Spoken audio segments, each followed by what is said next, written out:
Am I the meanest? Punch drunk. Am I the prettiest? Punch drunk. Am I the baddest mofo low down around this town? Punch drunk. Well, who am I? Punch drunk. Who am I? Punch drunk. I can't hear you. Punch drunk. AKA Mr. Moo Woo Shine himself. Of Harlem.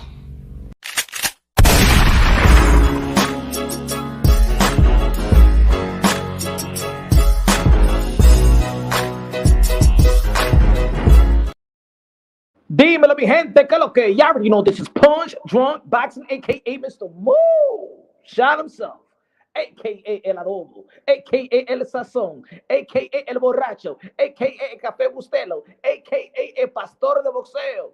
Dímelo, mi gente.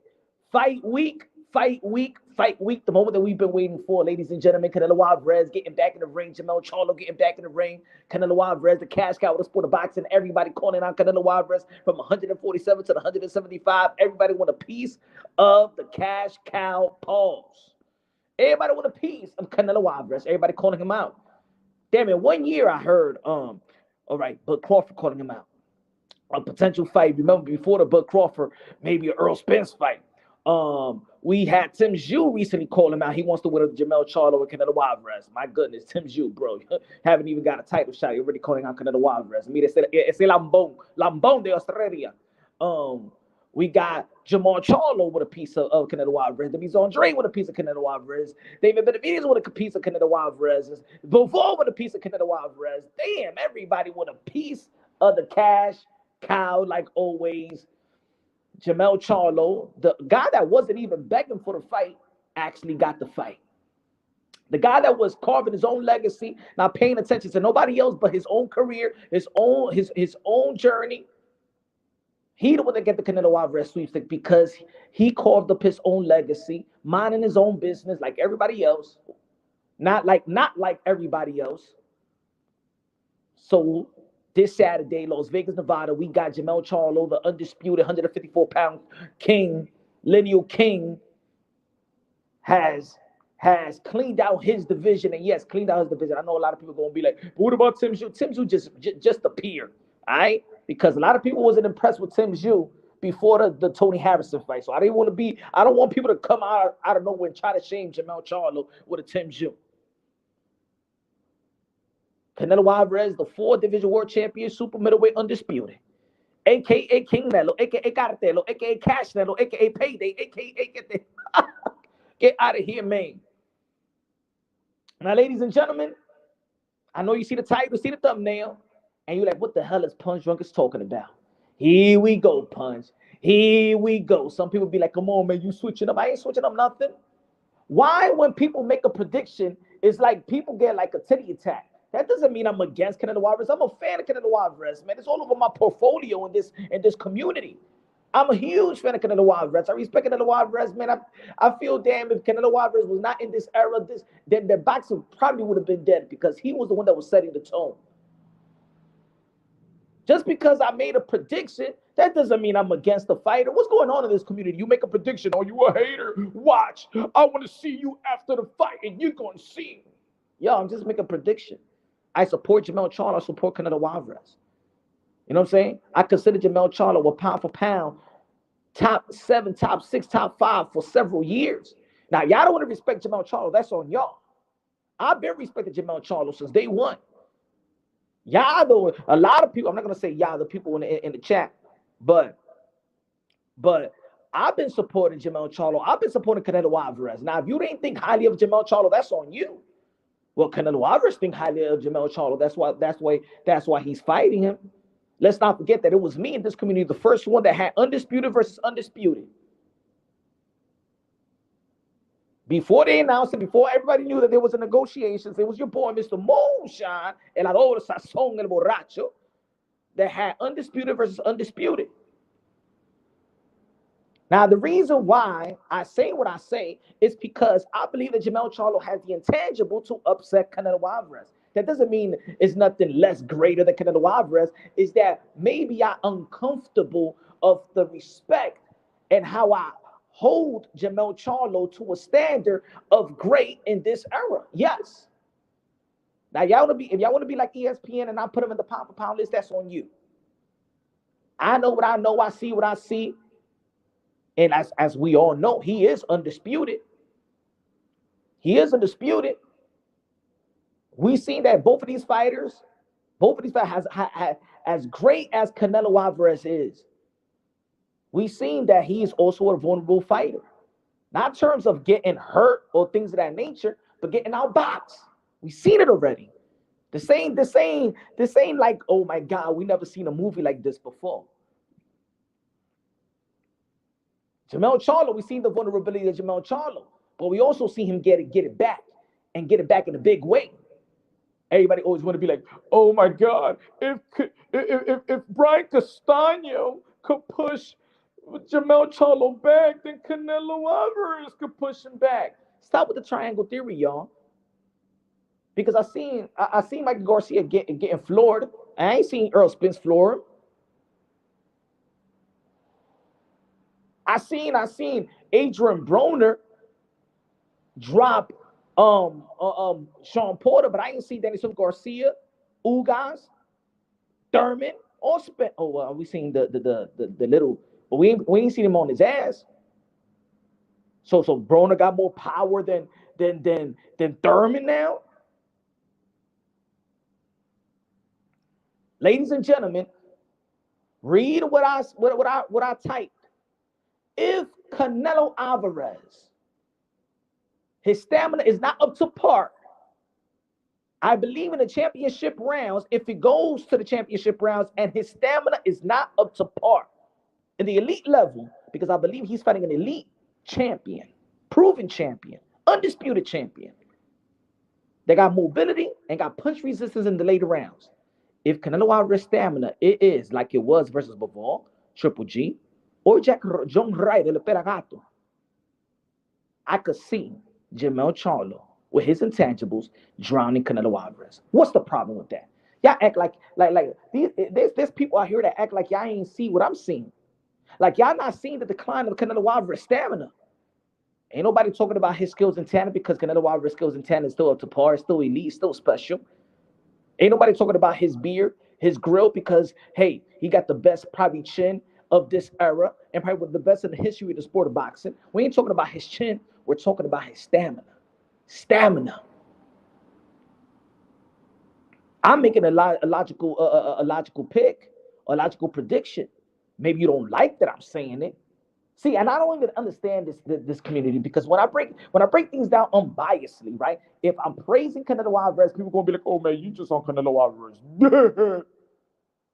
If I'm praising Jermell Charlo, "Oh, you on just Jermell Charlo."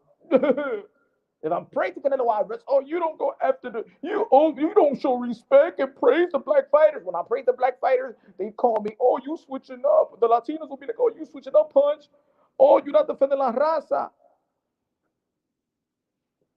Stop it, y'all. I am breaking this down unbiasedly, logically, and objectively. Everybody got a prediction. Everybody can make a prediction. Everybody got an opinion. None of y'all are right. None of y'all. Y'all haven't seen the fight. Y'all don't know what's going to happen. That's why we make predictions. And sometimes we're right, sometimes we're wrong. How much you would have bet if it was this, if this was Mike Tyson versus Buster Douglas, and I would have came out of nowhere around that time and say, "Yo, Buster Douglas gonna knock out Mike Tyson"? All y'all gonna be like, "I'm an idiot," right? Let's be real. Let's be honest. If this was the time when Buster Douglas fought Mike Tyson, I would have said that Buster Douglas gonna beat the crap out of Mike Tyson, going drop him, going TKO him. Y'all would have thought that I was crazy. And what happened? And what happened? We were talking about Bud Crawford and Earl the True Spence for 4 years. 4 years breaking down the fight. X's and O's, skill for skill, talent for talent, heart for heart, testicular fortitude to testicular fortitude, mental fortitude to mental fortitude. We broke that fight down for 4 years. And let's be real, let's be honest.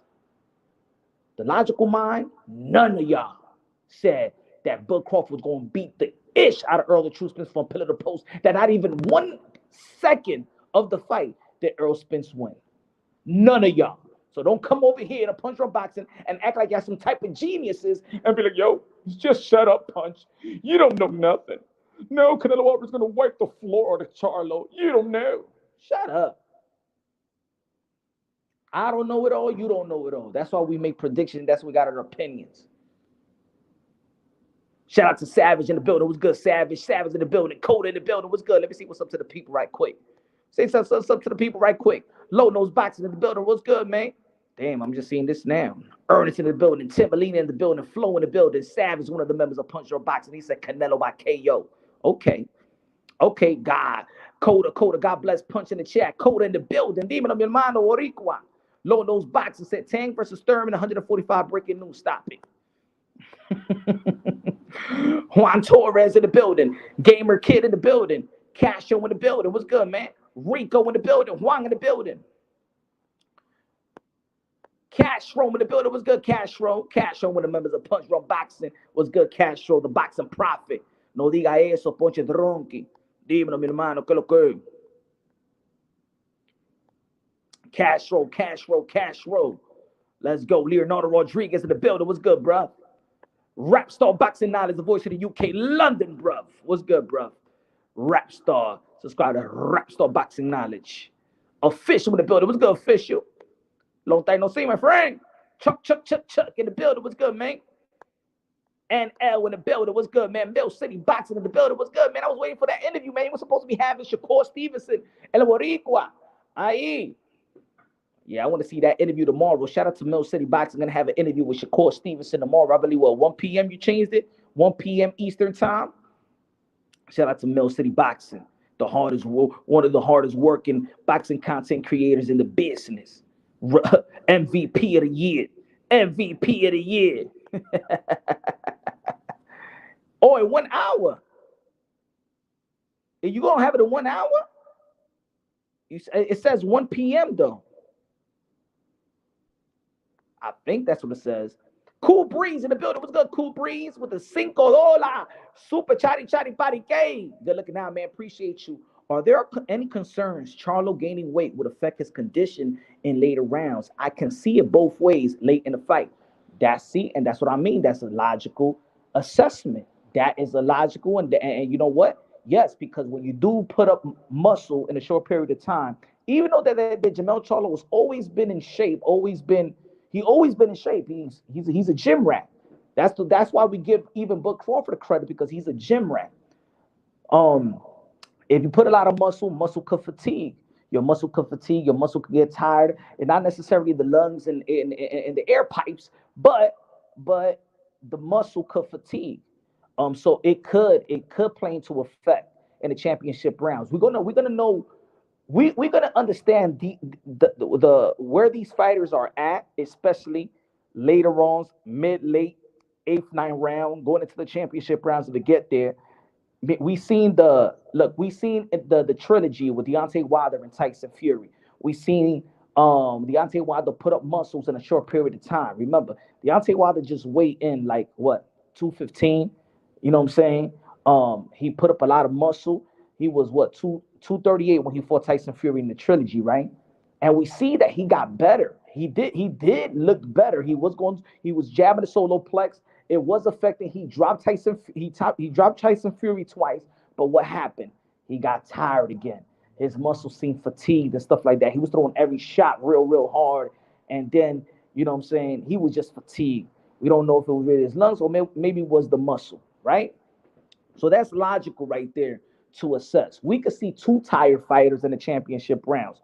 All I'm saying is we don't know that about Charlo yet. We haven't seen Charlo having stamina issues. You know what I'm saying? Yet we have not seen Jermell Charlo move up a division, not even into the 160-pound division. So we don't know where his fatigue is going to be at. We don't know if he's going to be too big. If you put up muscles too much, maybe the 17 months layoff was a good thing or a bad thing. Maybe a good thing to have time to put up that weight and put up that muscle.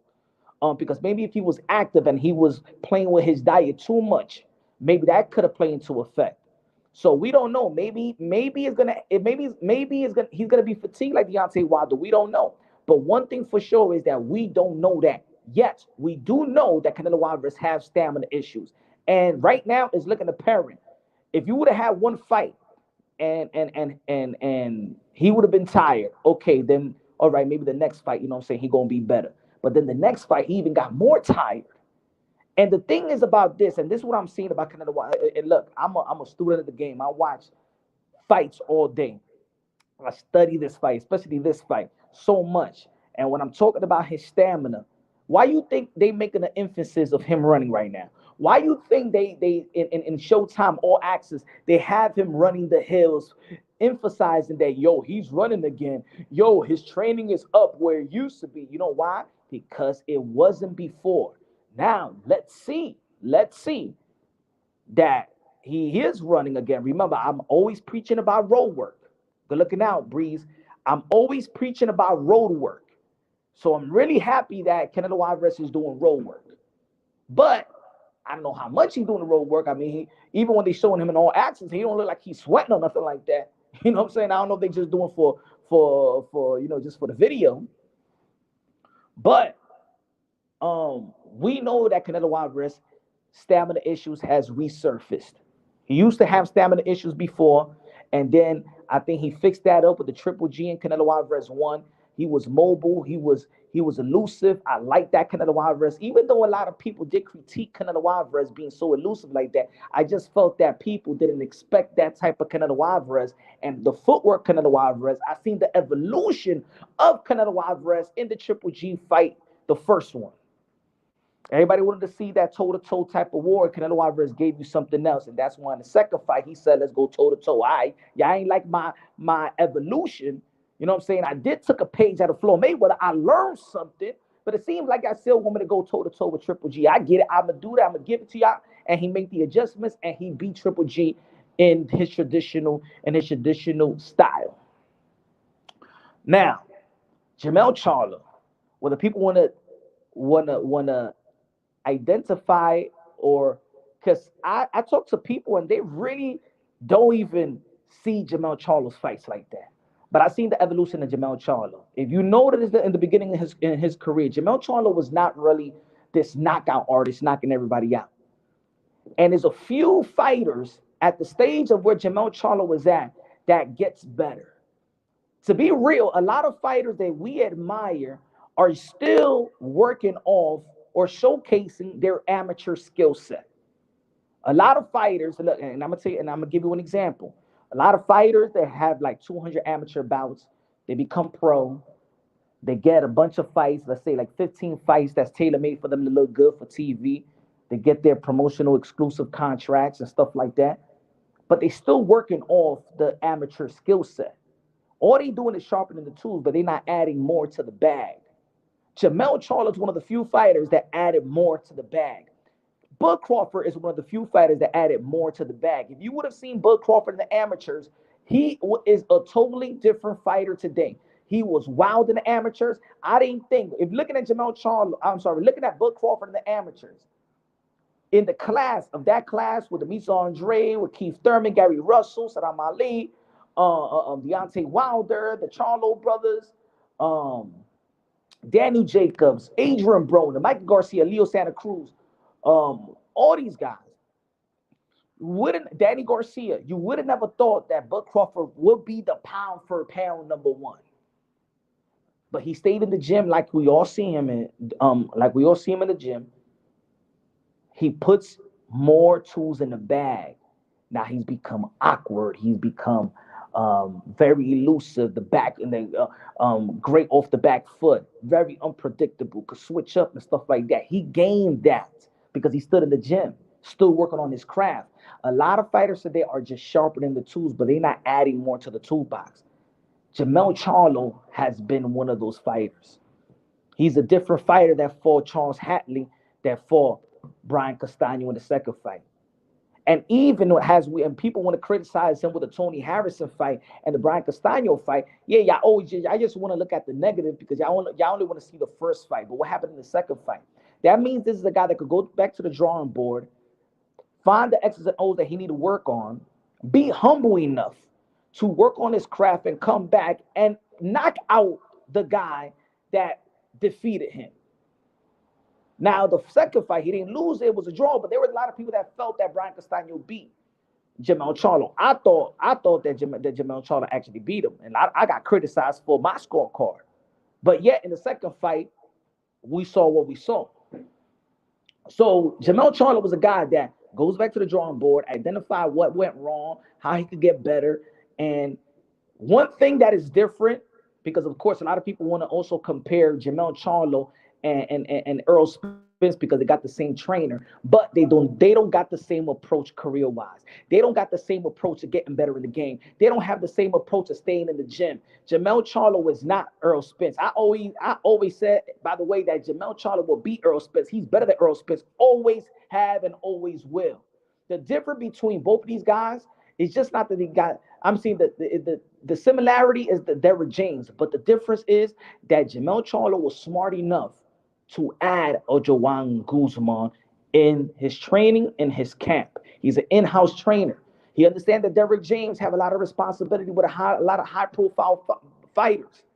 But Jermell Charlo, who is a student of the game and still wants to grow, added Joanne Guzman. What that did, add elusiveness, punching in the move, accumulation of punches have increased, mobility, defense, counter punching, combinations of 3s and 4s and 5s. He is an elusive power puncher. With Derrick James, he made him sit down on his punches to deliver the type of power. Now with Joanne Guzman, he could deliver the same impact on the move and be elusive. Now what does Canelo Alvarez arguably people criticize him about in terms of not criticize him, but what gets the best of Canelo Alvarez in certain positions?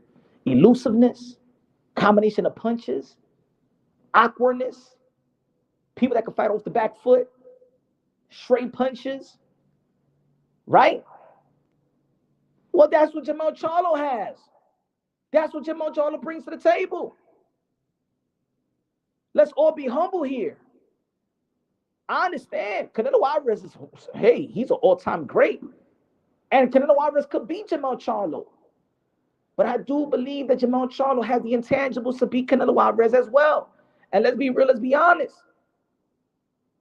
Canelo Alvarez has not looked like a special fighter in the last 3 outings.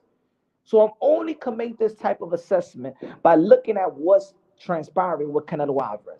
Now, I could say, well, Canelo Alvarez is back running. You know what I'm saying? I don't know. I don't know how that's going to impact Canelo Alvarez. I don't know. I don't know what's his training regimen.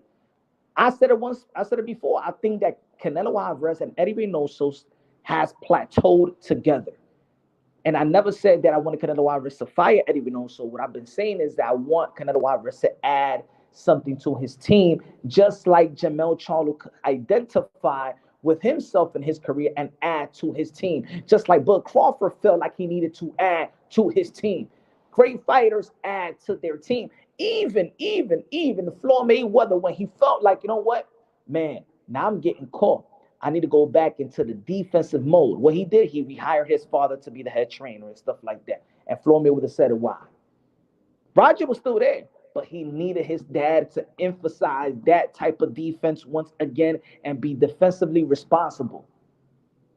Sometimes you need to go back to where you started. Sometimes you need to add something to the team.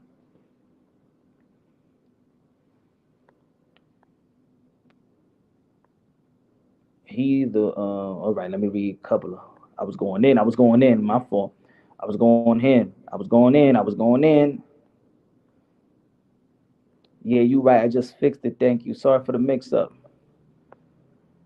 Oh, so you got it right now.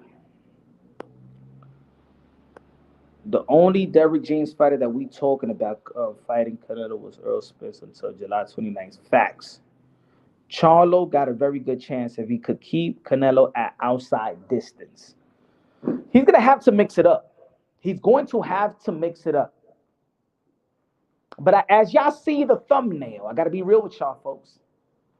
I'm going to say this. Outside of Mike Tyson, but I was still young. I wasn't emotionally invested like that when Mike Tyson lost to Buster Douglas. I was young. But the worst day of my boxing life, the worst day of my boxing life was when Roy Jones Jr. got knocked out by Antonio Tarver. That was the worst day of my boxing life, y'all. That was the worst day of my boxing life. That hurt me more than any other outcome in boxing history. And a lot of people may feel like it didn't affect his legacy. And at first, to be honest, for years, because I was a massive Roy Jones Jr. fan, still one of my favorite fighters of all time. Still, I believe he got the evolution of speed and power. I think nobody has come to that type of excitement, that type of showmanship, that type of combination. It was just beautiful to watch. I could watch it till I die. Roy Jones Jr. highlights. But this fight right here, man, I was broken heart. I was that right there, man. I used to wear Roy Jones Jr. boxing shoes to school, bro. Like regular sneakers, bro, with jeans. Y'all remember when the Jordans came out? The boxing shoes, the Jordan? I used to rock that. I used to play ball with them. It ain't last me a month. You know what I'm saying? Because you can't play ball in the street with damn boxing shoes. But I was a Roy Jones Jr. fan. This right here hurt me bad, bro. It hurt me bad. It hurt me bad. I was mad because, to be honest, I said Roy Jones Jr. got nothing left to prove. He went to the heavyweight division, y'all, and beat John Ruiz to become a heavyweight champion of the world. Only two people has come from the middleweight division to become a heavyweight champion of the world, him and Floyd Patterson. Wow. There was nothing left for Roy Jones Jr. to prove.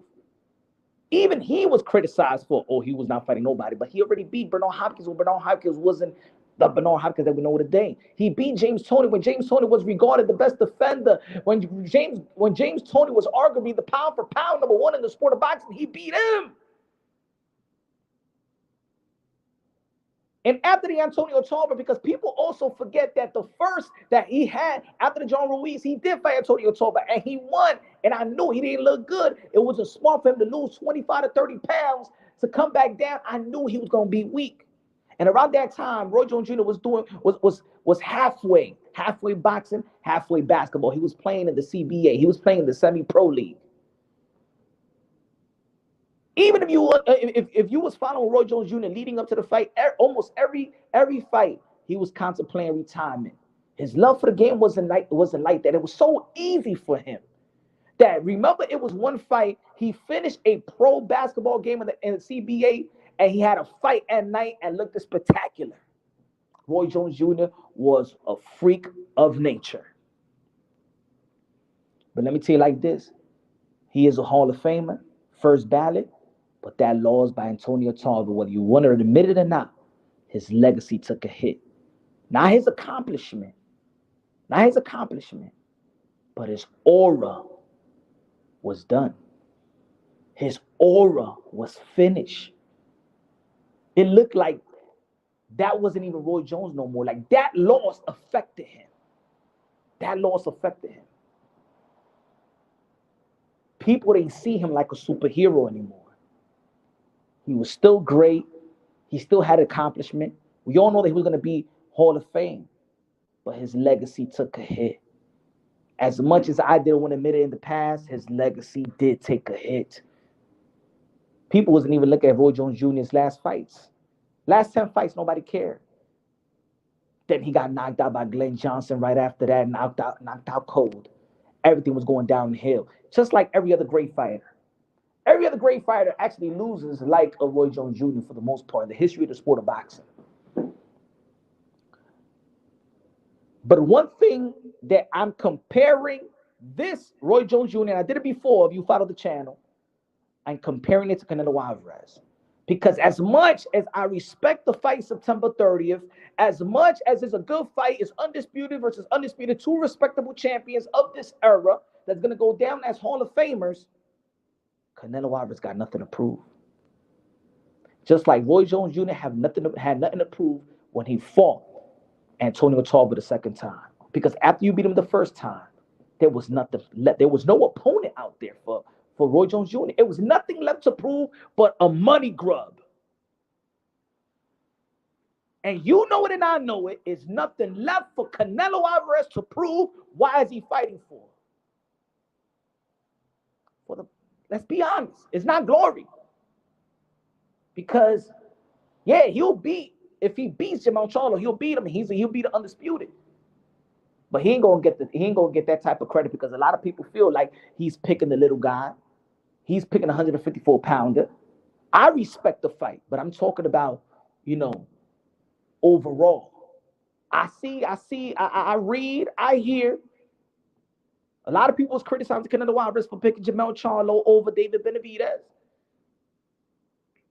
Jackie Hernandez in the building. Was good, Jackie, la reina de boxeo. If Canelo Alvarez loses to Jermell Charlo, the same type of legacy hit that Roy Jones Jr. got hit with, Canelo Alvarez legacy will take a hit. And I said this early on my podcast episode. If y'all subscribe to the podcast, go follow the podcast, Punch Drunk Boxing on Spotify, iTunes, Apple Play, Google Play. You know what I'm saying? Just in case y'all don't like listening to me on YouTube and stuff like that, I do exclusive episodes on the podcast and stuff like that. I just did a new one and stuff. We're talking about a little bit of some of the things, but I'm doing a recap of what happened this weekend. Leonardo Rodriguez con los 20 pesos de Super Chari Party Cake. Gracias, Leonardo Rodriguez. Good looking out, my brother. Appreciate you, man. God bless you with a super chat, with your contributions, brother. He said, I agree. Mel can win, but I disagree that his style is what gives Canelo problems. It's been proven that a long, elite jab, elite footwork, defensive, responsible fighter is his kryptonite. If Mel fights on the inside, it's over. One thing about Jermell, I understand that, but one thing about Jermell Charlo, he doesn't stay on the inside. He knows how to set traps. A lot of people want to see what a lot of people say. Think about it. A lot of people want to emphasize his fight with Brian Castaño and how Brian Castaño was getting on him. Let's be real. Let's be honest. That's not Canelo Alvarez style. Brian Castaño's style was more like an effective Sean Porter effective aggression style. It was aggression, but it was very, very effective, and it was cleaner than a Sean Porter's aggression. And also, I think that people didn't give the respect that Brian Castaño deserved. I remember leading up to the fight, a lot of people didn't even know who Brian Castaño was. If y'all look at my breakdown to the first fight, I said, if Jermell Charlo does not throw punches, it's going to be a long night for Jermell Charlo. That's why in the second fight, Jermell Charlo emphasized an output. Now, Brian Castaño is no Canelo Alvarez in terms of style. They both have different type of style. They both have different type of pressure. Canelo Alvarez have a pressure, but it comes in a very slick, and round by round, he keeps getting closer, Brian Castaño rushes, but effective rush. But on the inside as well, Jermell Charlo found his way to get back into the middle of the ring. Pivot away, throw some shots. Yeah, he was hanging on the ropes too much in the first fight, but he made the adjustments in the second fight. And if you saw the way that he was hurting, Brian Castaño was off the ropes, on the inside, with some body shot. Matter of fact, he knocked down Brian Castaño with a body shot. Now, like I said before in my breakdown of the prediction, I said that Canelo Alvarez, we all know, got a chin, got the best chin in the sport of boxing. And I said Jermell Charlo got to be a little bit more unpredictable. You got to go after the body and the head will fall, right? I'm not saying that it's just a terminology. That doesn't mean that he's going to hit the body and then he's going to hit the head and then Canelo Alvarez is going to fall. No, I'm just saying if you approach what hasn't been tested as his chin, because his chin been tested from power punches from 160 and 175. We all know you can't hurt Canelo Alvarez to the chin, but can you hurt him through the body? So I say a guy that is a good body punch. Remember, we seen him hit a left hook, knock down Brian Castano, we seen him with a jab to the solar plex, knock down Jason Rosario. We all understand that Jermell Charlo got good punch selections. We seen Jermell Charlo knock out opponents with every power punch in the business. Right hand, left hook with Charles Hatley, combination up jab with Brian Castano, knocked him down with a body shot. Tony Harrison, hook. We seen him knock out opponents with every punch. So he has a variety of punches to hurt you.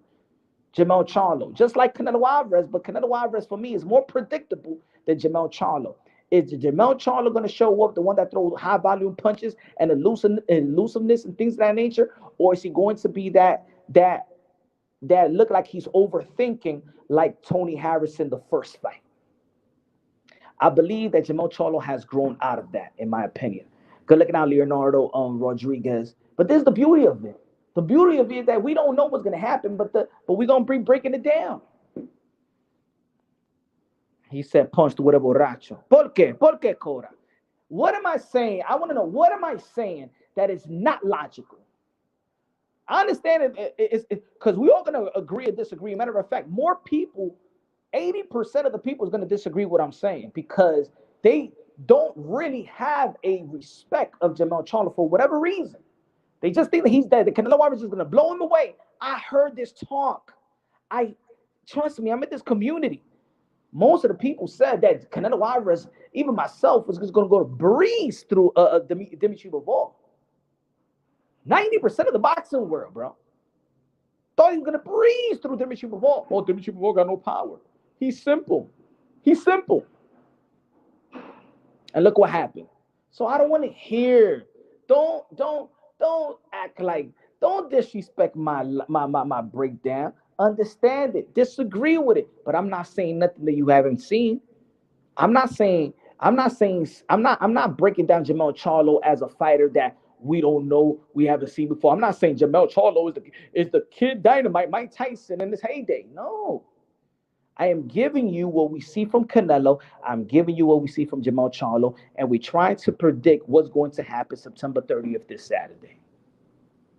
He said Charlo isn't elusive, bro. You crazy, Coda. You better look at that 10th round when he knocked down Brian Castano. That is elusive as you can get.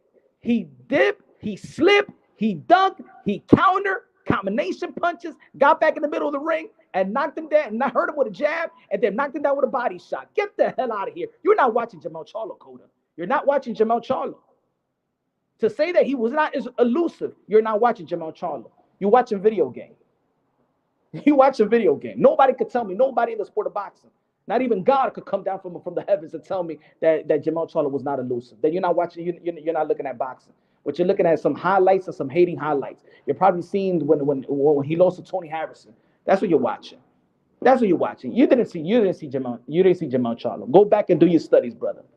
Go back and do your studies. How he's not elusive if he beat Brian Castano on the outside? Because it wasn't standing in the middle doing going toe to toe. It wasn't in the middle doing toe to toe. He was elusive. Go look at it, bro.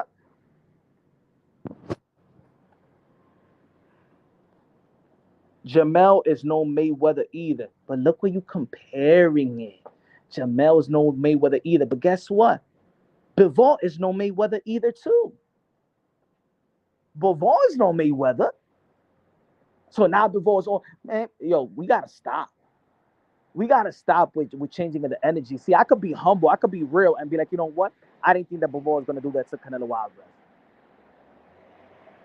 But y'all trying to take things away from Jermell Charlo because you're comparing him to what other people was having success with Canelo Alvarez. He's not Floyd Mayweather. Well, a guy that's not even close to Floyd Mayweather beat him. A guy that's not even at the time that he beat him, I don't even think that Bivol is a future Hall of Famer. He beat him. He outboxed him. And I don't even want to hear about the height differential. You know why? Because Canelo Alvarez is always shorter than everybody. As a matter of fact, Canelo Alvarez is just shorter than Floyd Mayweather.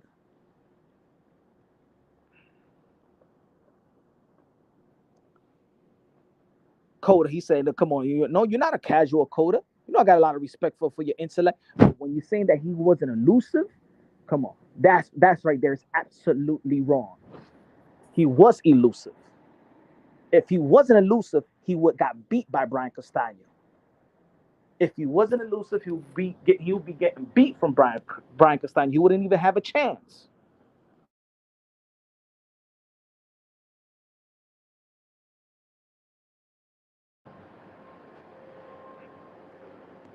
Jermell is taller, mad for Canelo.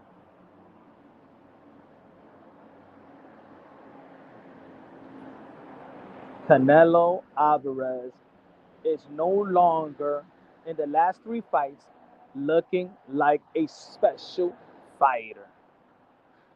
He's looking good, but not a special fighter. He's looking great, but not a special fighter.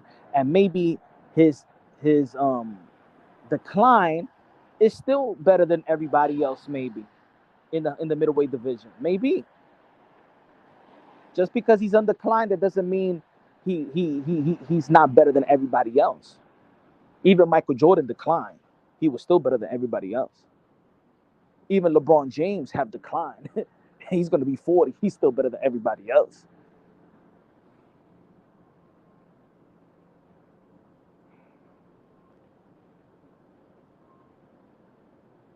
Bivol gets hit less. Bivol get hit less. We seen Bivol get hurt too. We need to stop being a slave to the moment. We need to stop being a slave to the moment, y'all. Bivol is not this perfect fighter. No fighter is perfect. Everybody has their vulnerable position. It's up to the other fighter to neutralize and to identify the holes in his opponent's game. What's up? Hey, how are you? Good, good.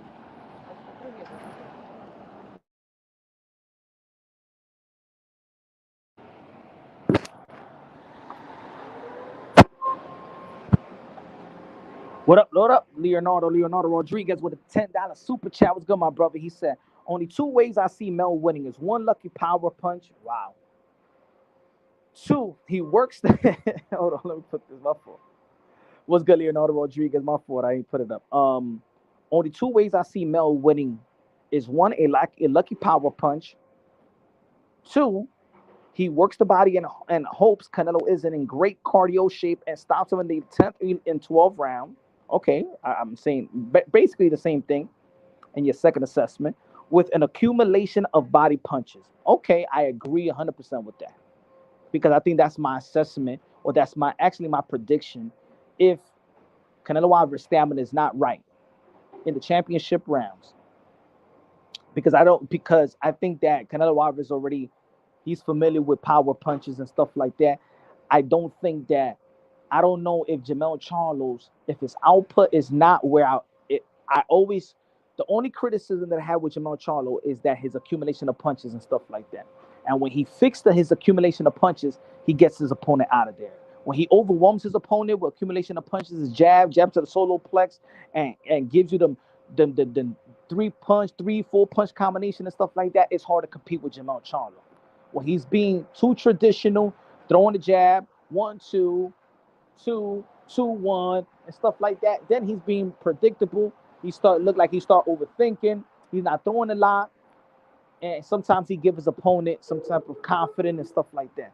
But when he's throwing a lot of punches, using his athleticism, using the ankles, mixing his punches, it's very hard to beat a Jermell Charlo. And he could bang as well.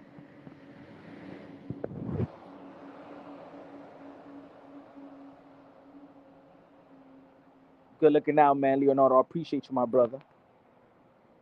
Bivol got hurt. Floyd got hurt. Stop it, bro. Yeah, they all got hurt. That's the point.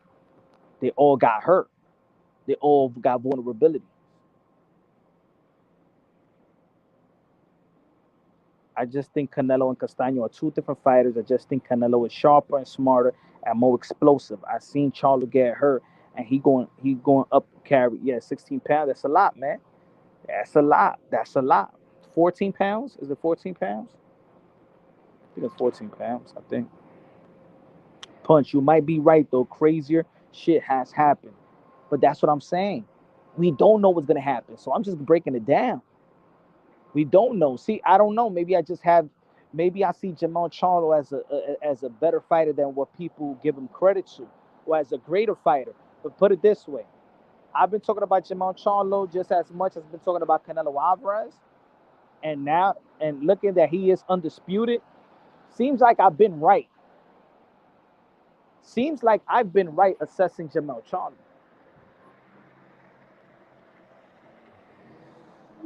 Because not even Earl Spence have accomplished what Jermell Charlo has accomplished. So when a lot of people telling me, "Oh, the Charlo brothers ain't it," yo, Punch, the Charlo brother ain't it, I say Jermell Charlo is the one. If y'all go back to the archives, go back to the archives. All my Charlo videos, go back to the archives. See, I've been respecting Jermell Charlo. That's why I've been having him on my pound for pound for several years. Over guys like Earl Spence. Maybe I see something that other people don't see. But he's not undisputed for no reason.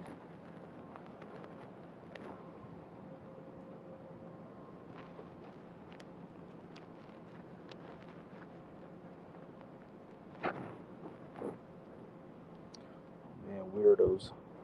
How has the higher ring IQ, Canelo or Jermell? Harrison knew that Jermell had a lot of athleticism, but very little ring IQ. Just like Spence and AJ, typical Derrick James fighter. See, Roland, I don't see him as a typical Derrick James fighter. That's why he got Joan Guzman. That's why I emphasize the difference between Earl Spence and Jermell Charlo. He got Joan Guzman to make him a better fighter and not be cemented feet. Hold on, give me 1 second.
Yup, yup.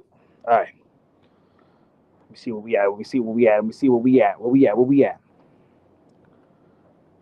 Casual only watch big name fighters. Casual said.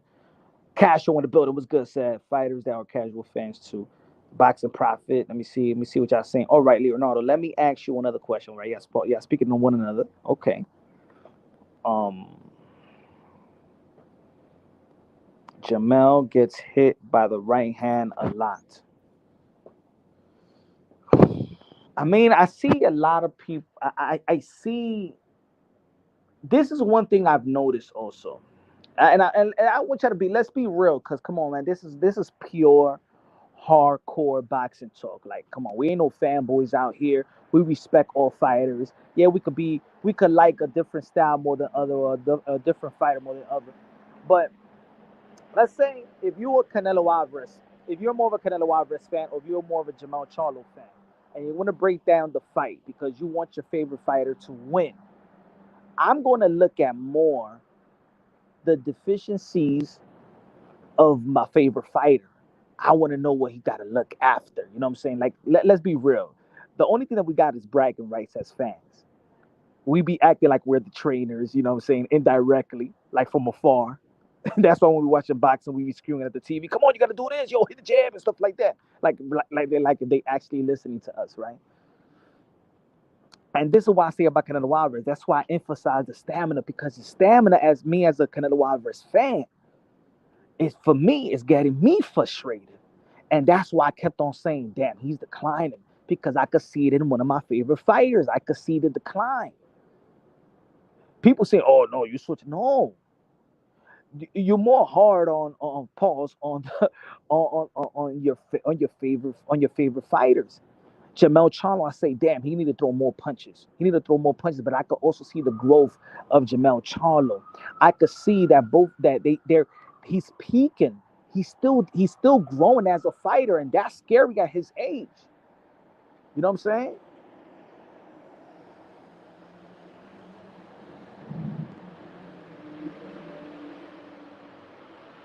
Coda said stamina is the X factor in this fight with both guys. And that could be very facts. That's very logical because, again, he's moving up two weight classes, right? So fatigue could set in, muscle fatigue could set in. These guys could be fatigued in different ways, right? In different ways that you could be fatigued. But I only could analyze. See, that could be my assumption that leading up that could happen, or he could just be stronger. He could just be like Bud Crawford moving up to the welterweight division. He could be like Roy Jones Jr. when he went up to fight John Ruiz. There's other people that has moved up. He could be like Canelo Alvarez that knocked out Sergey Kovalev, moved up two divisions up from 160 and moved to 175 and knocked out Kovalev. So let's not act like, oh my God, Jermell Charlo, he's going to be tired too, because I'm saying that Canelo Alvarez is going to be tired. But what about Charlo? He going to be tired too. There have people that have been successful, and there has people that have been knocked out. Amir Khan got knocked out. Kell Brook got knocked out. Canelo Alvarez knocked out somebody, right? Javante Tank Davis knocked out what's his name? Mario Barrios. Wasn't he fighting? Wasn't his fight prior to Mario Barrios? I don't know what was it. He fought Leo Santa Cruz, and then he fought Mario Barrios, and he fought Leo Santa Cruz at 130 pounds, right? And he went to fight Mario Barrios at 140, I believe so. Y'all can correct me if I'm wrong. Just because you move up, if you move up, not because he is a difference. And ladies and gentlemen, it's a difference. It's a difference that you're moving up because you was a weight bully and you're too lazy to lose the weight, or because you're in shape.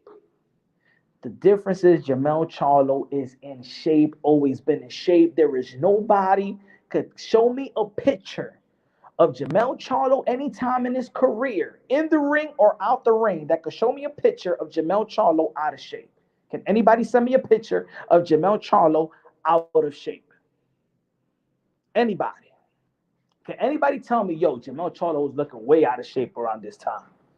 Can anybody show me a picture of Jermell Charlo looking like Gervonta Tan Davis when he was not in shape? Can anybody tell me? Can anybody show me a picture of Jermell Charlo looking like Bam Rodriguez when he's not in shape?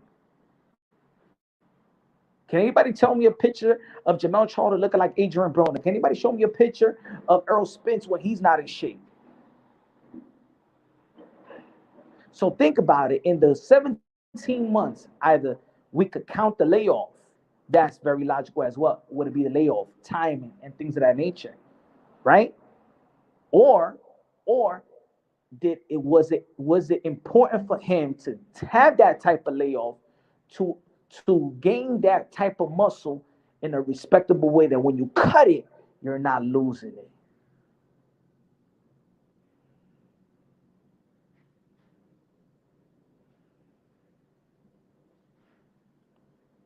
He said, man's hand is effing broken. It's easy. Lick for ginger. It's fucking broken. Okay. All right. Hey, I said it was going to be easy with Canelo Alvarez and Bivol. Just like 90% of the boxing fans. Just like the bookies, too. Just like the bookies. Just like the bookies. Let's just break it down. Let's break it down logically. Canelo Alvarez is the favorite. That's logical. Canelo Alvarez more experience in high-profile fights with more elite fighters. Facts. But we also seen the less experienced fighter beat the experienced fighter as well. We've seen the smaller fighter beat the guy the bigger fighter, the guy that's moving up. We've seen that person beat that person. We've seen them lose. Has Jermell Charlo give you the emphasis of him slowing down as a fighter? Jermell Charlo's last outing was a knockout win versus Brian Castano. Brian Castano, who had a great amateur run that has beaten your favorite fighters. Brian Castano have beaten Errol Spence in the amateurs, and yes, I count the amateurs as well because a lot of these fighters are built. They got their amateur skill set. It tells me their IQ. Brian Castano was a good fighter in the amateurs. And a good professional, too. In my opinion, he beat Lara, and they give him a split draw. He beat Patrick Teixeira, where a lot of people was in the 154-pound division just a couple of years ago. Everybody was talking about Patrick Teixeira. Let's not forget that.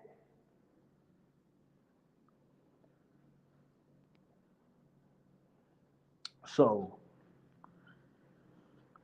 I want to know exactly. The only thing I'm really skeptical about is Canelo Alvarez stamina. And if Canelo Alvarez loses to Jermell Charlo, this is why I got the picture right here. If Canelo Alvarez loses to Jermell Charlo, how much will his legacy take hit? Let's be real. How much of that aura, how much people right now that's arguably saying that, look, I remember when Canelo Alvarez beat Caleb Plant. Even Julio Cesar Chavez Sr. said that Canelo Alvarez is the best Mexican fighter ever. Even Julio Cesar Chavez Sr. Everybody was saying he's the best. Then he loses to Bivol. Then I hear the same people that used to say that he was better than, that he's the best Mexican ever, saying, nah, man, he ain't never going to be better than Julio Cesar Chavez Sr. now. One loss to Bivol. One loss. And people went from being the best Mexican ever to not even, never he's going to be. Look how drastic people are. So I'm saying, if Canelo Alvarez right now is arguably the best of this era, alongside with guys like Bud Crawford, but of course the resume of Bud Crawford and Canelo Alvarez is it's night and day. Canelo Alvarez is way better in terms of resume. If he loses to Charlo within his prime and loses to a guy that a lot of people feel that he shouldn't even be fighting because he's coming from two divisions down, he's the massive favorite to beat Jermell Charlo.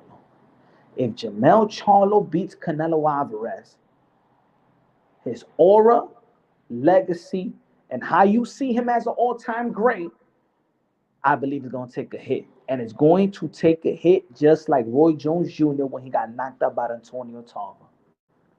Because if Roy Jones Jr. would have retired after the first Antonio Tarver fight that he won, if Roy Jones Jr. probably would have retired when he beat John Ruiz, at that time, if you was living at that time and you was paying attention to the sport of boxing around that time, they was comparing Roy Jones Jr. and arguably saying that he was the greatest of all time. People was debating who was greater, him or Muhammad Ali. Around that time, now it wasn't on YouTube, but I remember that time because I'm a Roy Jones Jr. fan. I'm a boxing fan. After the John Ruiz, people was arguably putting him top 10, top 5 all time.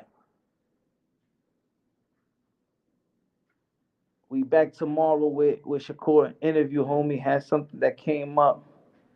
What happened, bro? What happened? What happened, Mill City? We back tomorrow with Shakur's interview, homie. Had something that came up. He had something that came up, or what happened? You had to reschedule? Shout out to Mill City, gonna be interviewing Shakur Stevenson, man. A lot of things I wanna see what Shakur Stevenson gonna say about that video that Frank Martin just put down. Frank Martin is stupid. I'm sorry.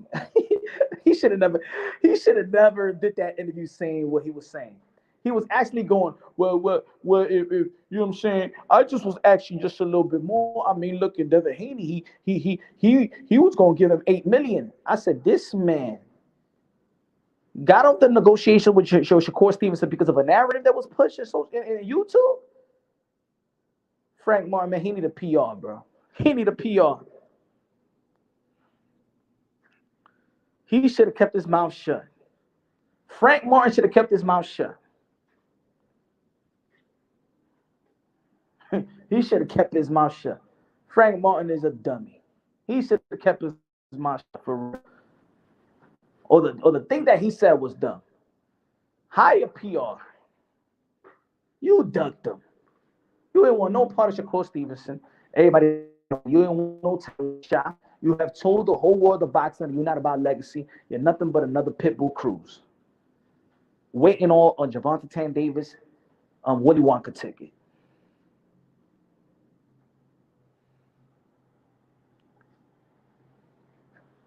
I wonder what he's gonna say about that.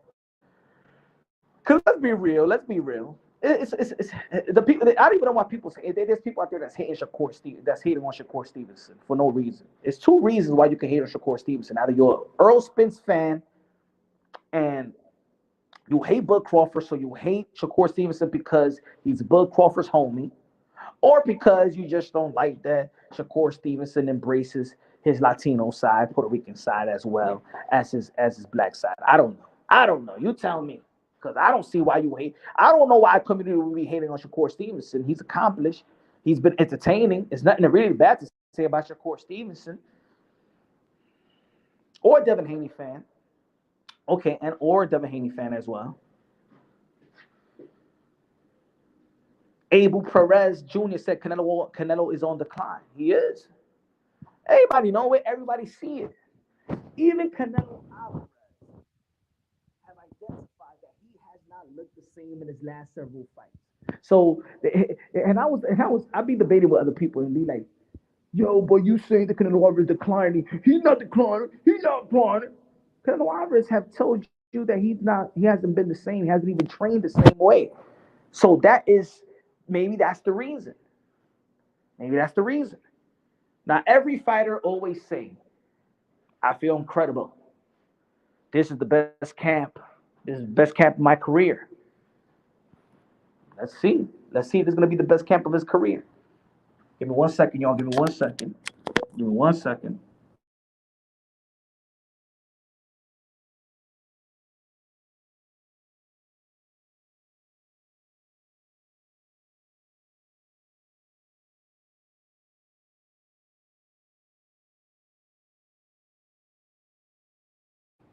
All right.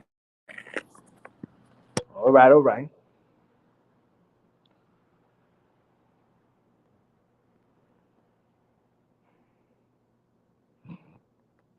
So you got 500 on Canelo. Yeah, I'm gonna tell you like yeah. if Jermell Charlo, if Jermell Charlo beats Canelo, whoo, it's gonna be it's gonna be very interesting. I know for sure people gonna have their parade, their shaming Canelo Alvarez parade, and I'm going to tell you, there's going to be a fan base that's gonna turn on their fighter like you never seen before. I'm telling you, mark my words. Remember this live. Remember this live. If Canelo Alvarez loses to Jermell Charlo, you're going to see a fan base that have turned on their favorite fighter like you have never witnessed before. They're going to shame Canelo Alvarez. They're going to really now nitpick his. Was he really great? Who did he fight? Was he really great? Is he an all-time great? Is he just the great of this era?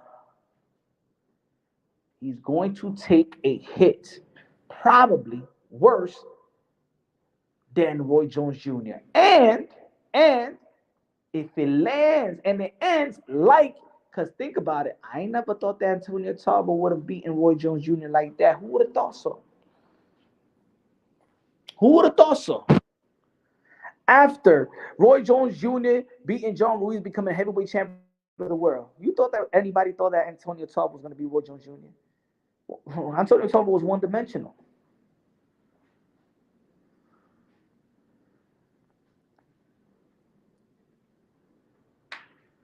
Canelo Alvarez, Roy Jones Jr. moment may be right around the corner.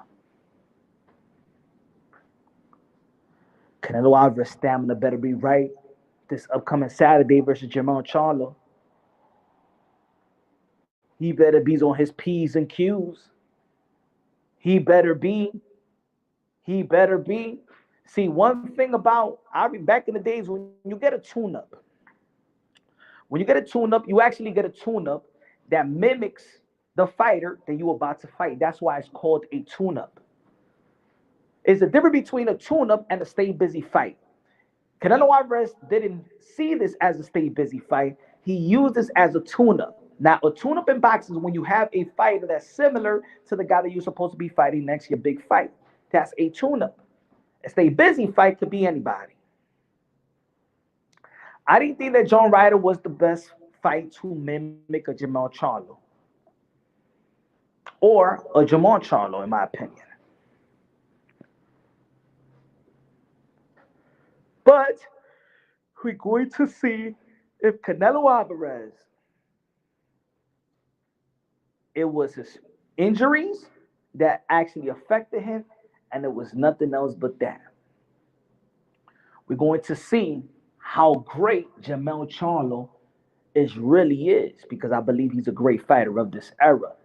But most of the people, especially the pugilists of the game and the writers associations, these guys have not given Jermell Charlo the credit where it deserves.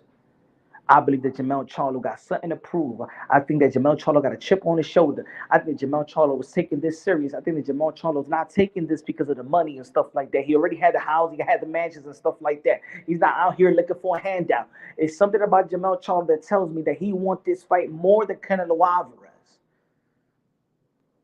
It tells me that Jermell Charlo wants something to prove to the boxing world and to himself.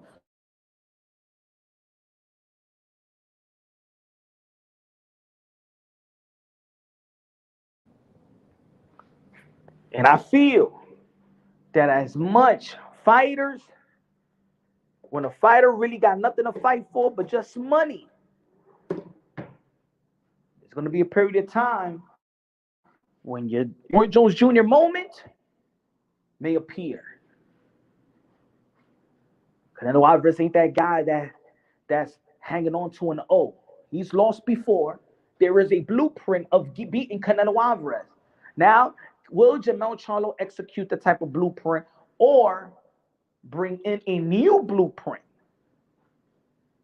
Bring in a new blueprint. Because I'm saying like this. Bevon, Floyd Mayweather beat him in different ways. I don't want to hear it. Oh, yeah, he did it just like, no. Bevon, Floyd Mayweather, two different type of fighters. Beat him in two different type of ways. Beat him in two different type of stages of his career.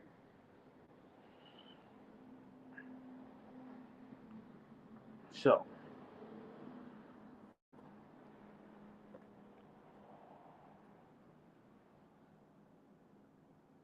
And just because he loses to Canelo, that doesn't mean he's not great. I mean, he's great in my eyes, just like Canelo Alvarez is. But I think his loss is gonna come more respectable than Canelo Alvarez losing to Jermell Charlo. If Canelo Alvarez loses to Jermell Charlo, he's gonna take a hit. And I'm gonna say this in conclusion. I'm gonna say this for the folks that saying, "Is no way that Canelo Alvarez is going to lose to Jermell Charlo in the scorecards because this is Vegas. Is no way. Is no way." Let me re-educate you guys that the most invested fighter from PBC has been, now of course they give him $100 deal. Let's not forget this is a PBC show. Let's not forget that Jermell Charlo is a PBC fighter, have longevity with Al Heyman. I think that Al Heyman has more of a personal relationship with a Jermell Charlo than the Canelo Alvarez. That's strictly business. PBC built Jermell Charlo. So for the people, remember, this is TGB, Showtime, PBC. For the people that saying that, oh no, Jermell Charlo, Canelo Alvarez, he can't lose because of Las Vegas. This is a PBC event. And let me tell you like this. Who said that it won't be a rematch? Who said that it won't be a rematch? And the rematch will actually be more money, and especially if it's an entertaining fight. And that would be his second fight of the deal. And then his third fight, probably fighting David Benavidez. I don't even know what happens after that. Maybe Demetrius Andre beats David Benavidez at that as well. We've seen in the sport of boxing somebody throw the monkey wrench of the fight that we all wanted to see. Let's not forget that Andy Ruiz beat AJ when we wanted to see AJ versus Deontay Wilder. And if you were following the channel for a long time, you remember I did a video. I said, man, because of AJ and Wilder not fighting, I want somebody to throw the monkey wrench. And then I was celebrating when Andy Ruiz beat AJ because I wanted somebody to throw a monkey wrench of this whole thing going back and forth with Wilder and AJ. Y'all didn't give me the fight that I wanted to see. Somebody throw a monkey wrench and end this real quick. And guess what? Maybe Jermell Charlo is going to throw that monkey wrench of the Canelo Alvarez and David Benavidez. So we won't have to be frustrated anymore and talk about it anymore. Maybe Demetrius Andre throws the monkey wrench as well and beat David Benavidez. Let's not act like we know what's going to happen in the sport of boxing, y'all. Charles Edward Cheese in the building. Dímelo que es. So in the building. Dímelo, mi hermano. What's good, my friend? The PBC fighters always lose the big one. It's true. I have a video. Remember, I did a video about that. The PBC fighters always lose the big one. And I said, will Jermell Charlo break the curse? Absolutely right. Absolutely right. The PBC fighters always lose the big one. Pause.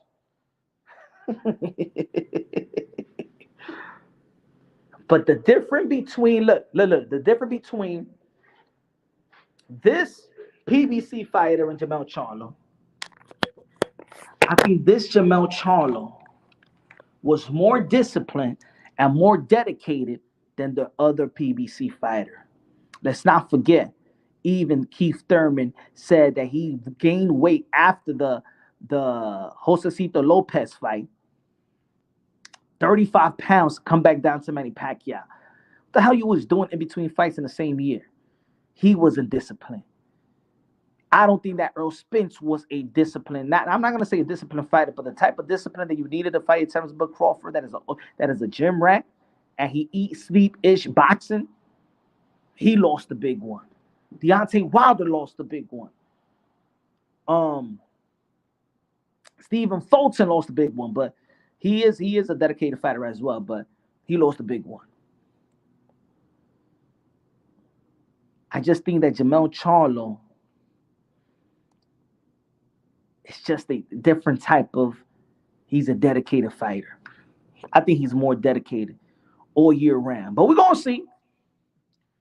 We're going to see, baby. We're going to see if Jermell Charlo is going to give Canelo Alvarez Roy Jones Jr. moment. I hope it won't be that bad. But come on, man. We've seen Hector Camacho go down. We've seen Sugar Ray Leonard go down. We've seen Oscar De La Hoya go down. We've seen Roy Jones Jr. go down. We've seen Mike Tyson go down. It is more tradition for a favorite fighter to land like a Roy Jones. Let's not forget Bernard Hopkins got knocked out the ring by Joe Smith. It happens. It won't be stunning. It won't be a surprise if Jermell Charlo beats Canelo Alvarez. I don't know about y'all, but it won't be a surprise to me. It won't be a surprise to me. Not Canelo Alvarez is the favorite, but I got Jermell Charlo with the upset. That's just me. And I could be wrong. That doesn't mean that I got him as a winning the upset. That doesn't mean that I'm not a Canelo Alvarez fan. I'm a massive Canelo Alvarez fan. But that's just my prediction. That's just my prediction.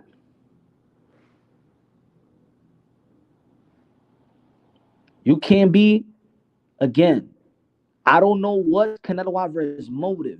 What is his motive? Because I know what Jermell Charlo's motive. Jermell Charlo wants to become a two-division undisputed world champion. He got an opportunity to do so in the biggest stage. He beats Canelo Alvarez, he becomes pound for pound number one. There's going to be a debate right now. That's going to be a debate. If Jermell Charlo beats Canelo Alvarez, he is my pound for pound number one. Moving two divisions up, fighting Canelo Alvarez, the guy that was regarded the king of this generation. In his prime, remember, Canelo Alvarez is still in his prime. Still in his prime, maybe in the back end of his prime, but still in his prime. My eyes, he will be number one pound for pound. What's good, Silva? What's good? What's good?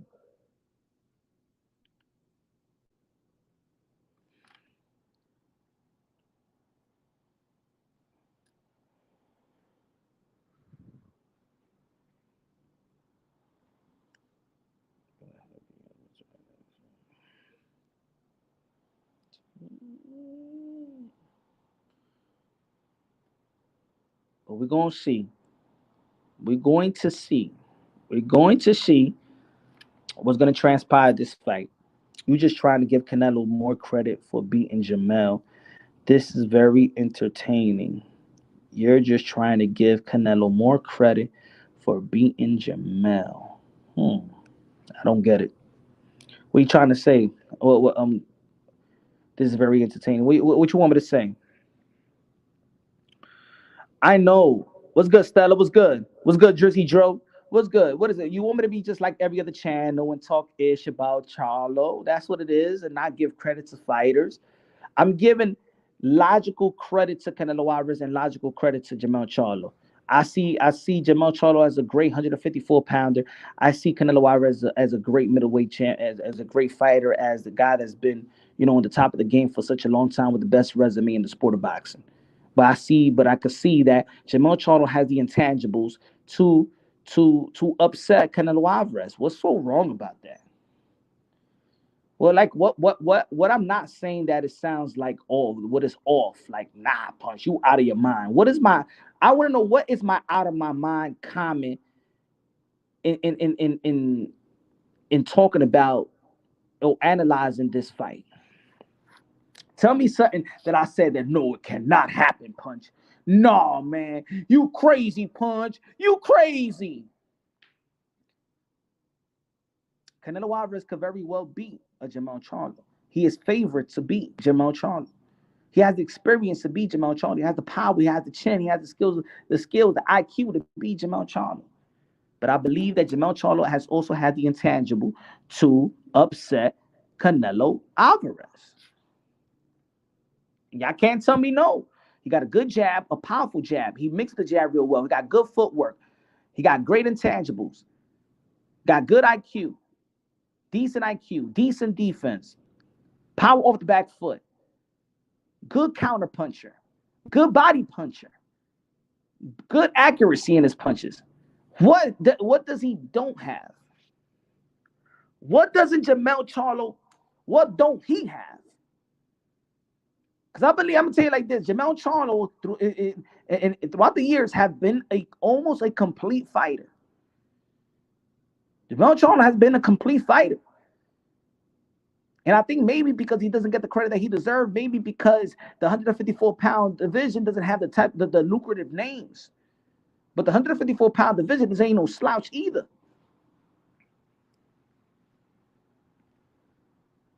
Boo, who said only way Jermell wins is by KO. So you're telling me that Canelo Alvarez cannot be outboxed? Have we seen Canelo Alvarez be outboxed before? You telling me that Canelo Alvarez cannot be outboxed? Yo, there is a lot of rounds that Canelo Alvarez does give his opponents. There is certain, Billy Joe Saunders won several rounds.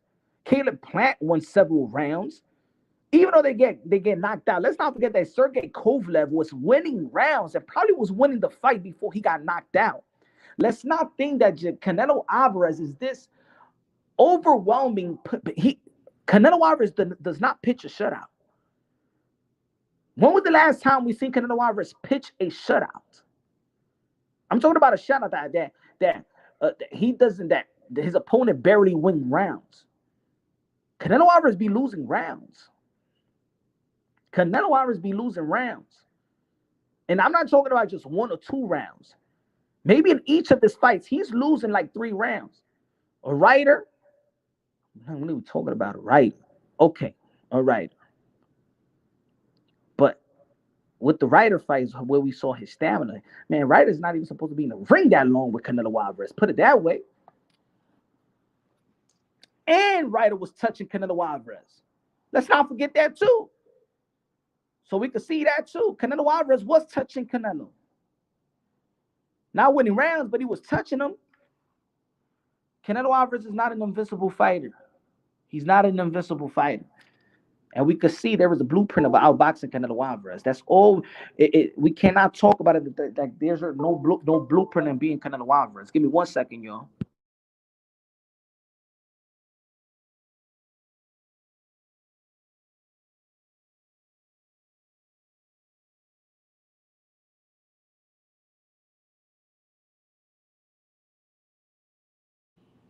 Yeah. Ryder hurt Canelo to the body. Ooh, and then when I say that Jermell Charlo could go to the body, people was like, oh, punch. All right. I'm telling you. I am telling you guys, man. I see some decline from Canelo. Remember, Canelo had great upper body movement. His upper body ain't even moving like it was in this. Something has been going wrong with Canelo Alvarez. And I'm not saying his skills. Something has been going a little off of Canelo Alvarez, in my opinion. And we can't lie. Come on, our eyes don't lie.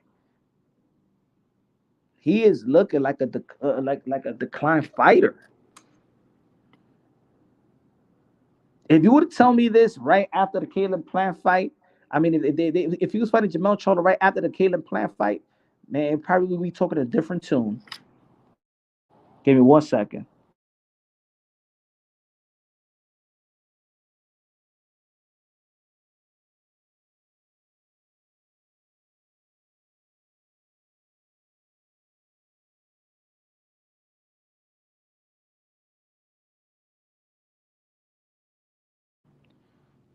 Latino Perspective said, bro, so are you putting money on Charlo? No, I don't bet on boxing. Never would, never did, and never will.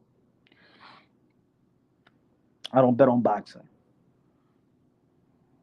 Jermell's best bet is to use his amazing stamina to survive 12 rounds. We'll see. Leonardo Rodriguez got a $2 pesos super chat, said the hips don't lie, either punch. Man, hey, he does a good job at hitting the hips too, man. Good looking out, Leonardo. Putting 1,500 on Canelo by KO, flow jabs. Okay, get that money. Hope you win, bro. Hope you win. Anybody that's betting, hope y'all win, man. I don't want nobody to lose their money. But I don't bet on boxing. With the corruption there is in the sport of boxing, I don't put my money on boxing. Let's talk about the ref not stopping the fight. Let the fight. We're gonna see, man. I think that I think there's gonna be a fair fight, in my opinion. I think they both under the same umbrella. I think it's gonna be a fair fight. I think it's gonna be a fair fight. And hopefully it's not. Of course, we can't take that out the equation.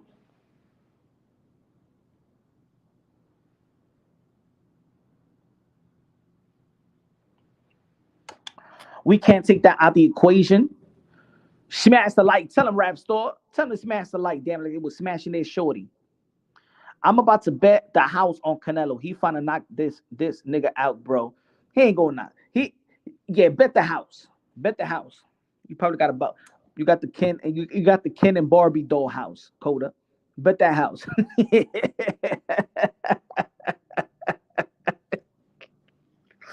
Bet the house. Bet the house.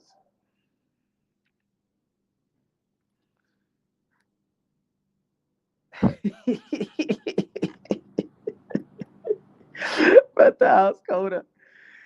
Oh man. Ay, ay, ay. Yo, there's gonna be a lot of broken hearts if Jermell Charlo beats Canelo. Ay, Dios mío. Ay, Dios mío. And why if you lose, if you, yo, I told you, Pun, Canelo's gonna knock him out. I'll be good. It's all good. I'm a fan of both fighters. And at the end of the day, you know what? I win. At least I'm just giving a prediction. I'm giving a prediction that many people won't give. At the end of the day, I still win as a fan. Jermell Charlo, one of my favorite fighters, and Canelo Alvarez, one of my favorite fighters, one of the fighters that I respect. They going at it. He got the opportunity. I think that Jermell Charlo actually deserved the opportunity, and he never begged for the fight. Coda said, "I'm not a Canelo fan. I'm rooting for Jermell."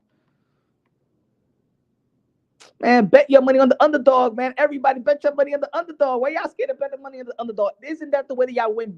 Y'all win when y'all bet on the underdog. He said, "But I live in reality." Okay, all right. So you telling me if Jermell Charlo beats Canelo Alvarez, that means you was living in perception? It's a smart bet, Punch. Charlo has all the advantage, like Hitchens, no surprise. Diablo, Jose, ¿por qué tú tenías que decir Hitchens? Ese tipo es burrío, mi hermano. Ese tipo es burrío, mi hermano. No, ladies and gentlemen, I don't. And for the people that always be like, "Oh, yo, you just get mad. You a casual. It's hit and not get hit. It's hit." La maldita mierda de que hit and not get hit when I say something is boring.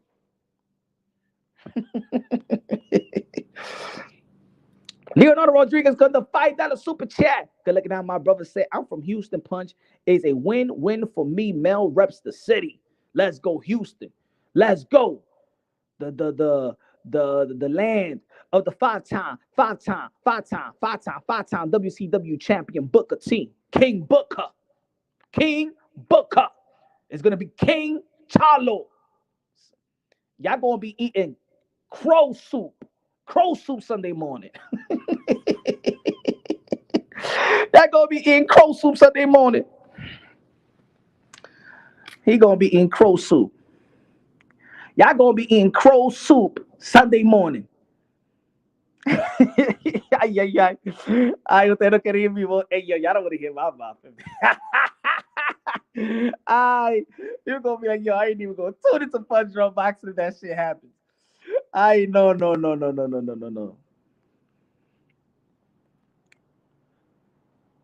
Charlo like a plus 360 underdog if I'm not wrong. I don't even know. Again, I told you I don't bet. Charlo not going to hurt Canelo. Flow jabs. All right. Hey, yo, I know a lot of people didn't think that Kamboso would drop a Tio, right? Okay. All right. Okay. We're going to see. We're going to see. Now, everybody going to be, that ain't going to happen. I'm not coming on here till y'all forget about the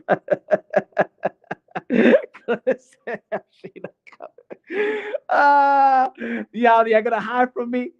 Diablo, Coro, ustedes se van a esconder de mí. Huh? Y'all gonna hide from me if Charlo whoops Canelo?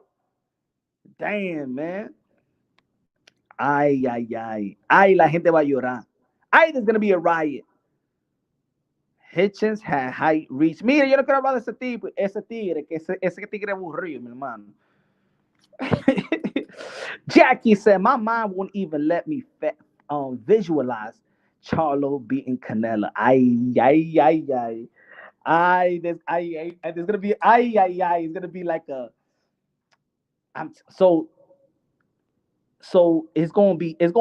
Jackie is going to hit you like the loss of Roy Jones Jr. hit me. Because yo, when Roy Jones Jr. lost to Antonio Tarver, oh my God, that hurt. That hurt. That was the worst day of my boxing life. That was the worst day of my boxing life. I couldn't believe it. Not like that. Not like that. Second round, not like that. Diablo, yo quería llorar.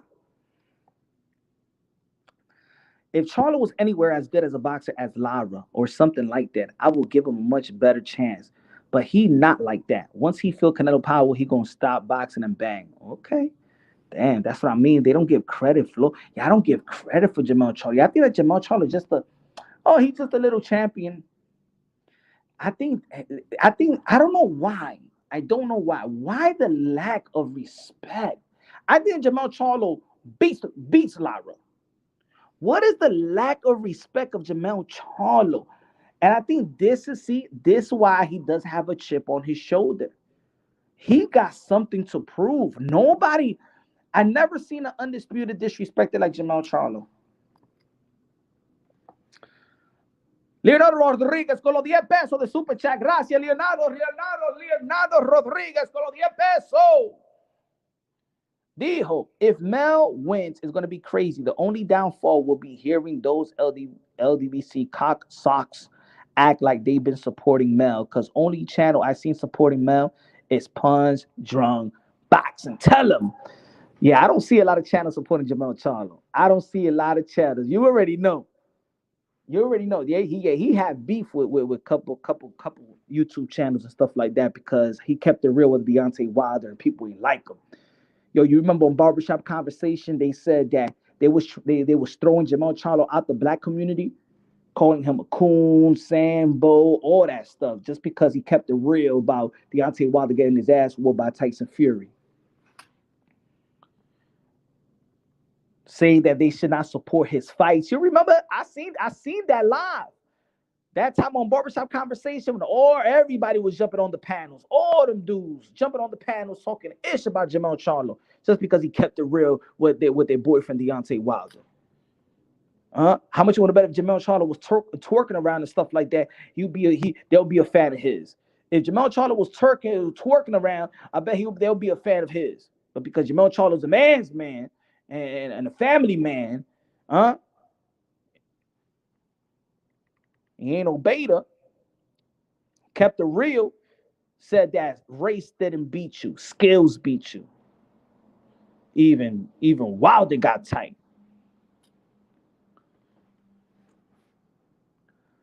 It's not about not supporting Mel. Just because people don't like he can't win. They always calling somebody a coon. Facts. You don't stay on code. They want to call somebody a coon.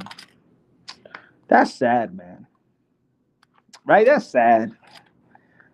Jermell Charlo going out there doing it was great, and they don't even know what to support. That's why I said they a bunch of people, just a bunch of Deontay Wilder and Earl Spence fans, and now they backing and spitting narratives for Devin Haney for whatever reason, and now they hate Shakur because they hate Bud Crawford for beating their poster boy Earl Spence. That's the only reason why they hate Shakur Stevenson, because he's buddies with Terrence Bud Crawford. And now they're trying to say, Frank Martin didn't duck. Frank Martin, no, he didn't duck Shakur Stevenson. No, he didn't. No, he didn't. But yeah, a couple of years ago, they would say that Lomachenko ducked Devin Haney. These motherfuckers won't keep it consistent. I got Canelo by 9-11 TKO. Mel going to make it competitive and has a solid chin. Yeah. Let's talk about the chin. Well, Jermell Charlo has been floored as well, but he got a solid chin also. If Charlo wins, it will be a very impressive victory. Yes, it will be the impressive victory, in my opinion. That's going to captivate him into the pound for pound number one.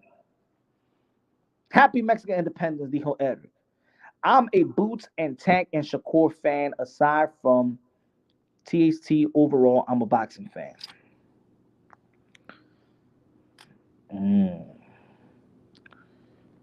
That's good.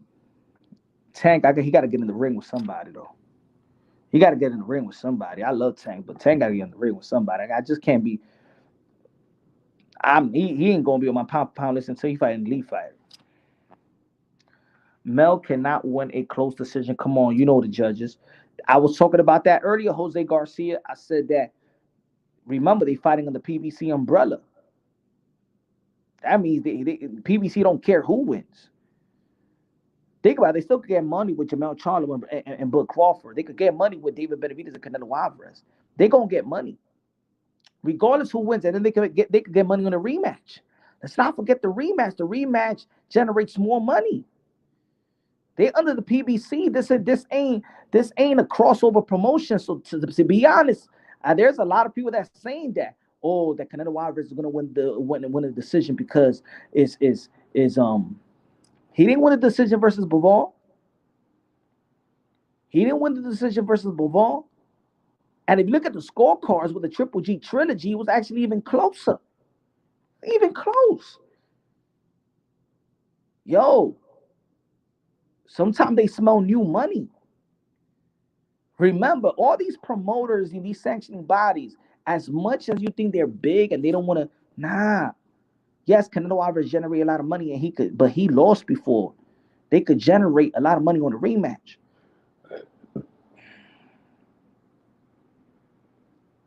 And maybe then let's say like this. Let's say Jermell Charlo beats Canelo Alvarez on a controversial win. How about that? If Jermell Charlo beats Canelo Alvarez in a controversial win, and then he won the rematch, and then this promotion, the next promotion, they will really be talking shit about each other. See, right now they're civilized. Yo, let's not forget, even Floyd Mayweather had a rematch with Maidana. Don't think if Jermell Charlo put up a good fight, and let's say, put it this way, let's say if Canelo Alvarez beat Jermell Charlo on a controversial, where a lot of people feel that Jermell Charlo won the fight, they'll do a rematch right there too. Let's say if Canelo Alvarez beat Jermell Charlo in controversy, meaning that most of the people felt like Jermell Charlo won the fight, that would be a rematch. Technique said that's not happening, man. He said 5 days ago, Canelo KO round 7. He lost both those fights, 11 rounds to 1.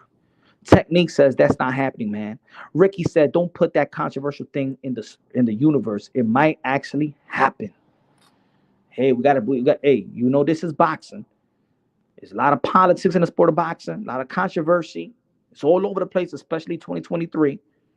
What if it's a draw? Ooh, you see? Hey, Jessica McCaskill and Ryan, yesterday was a draw. A lot of people was critiquing. We don't know what's going to happen in the sport of boxing. One fight changes narratives. One fight changes feelings and thoughts. I'm telling y'all, folks, y'all gonna be thinking one thing right now. Oh, Jermell Charlo he got no chance. He got a punch his chance. Let's say he put up a great fight, let's say if he puts up a great fight, like Pitbull Cruz did versus Jermell Charlo.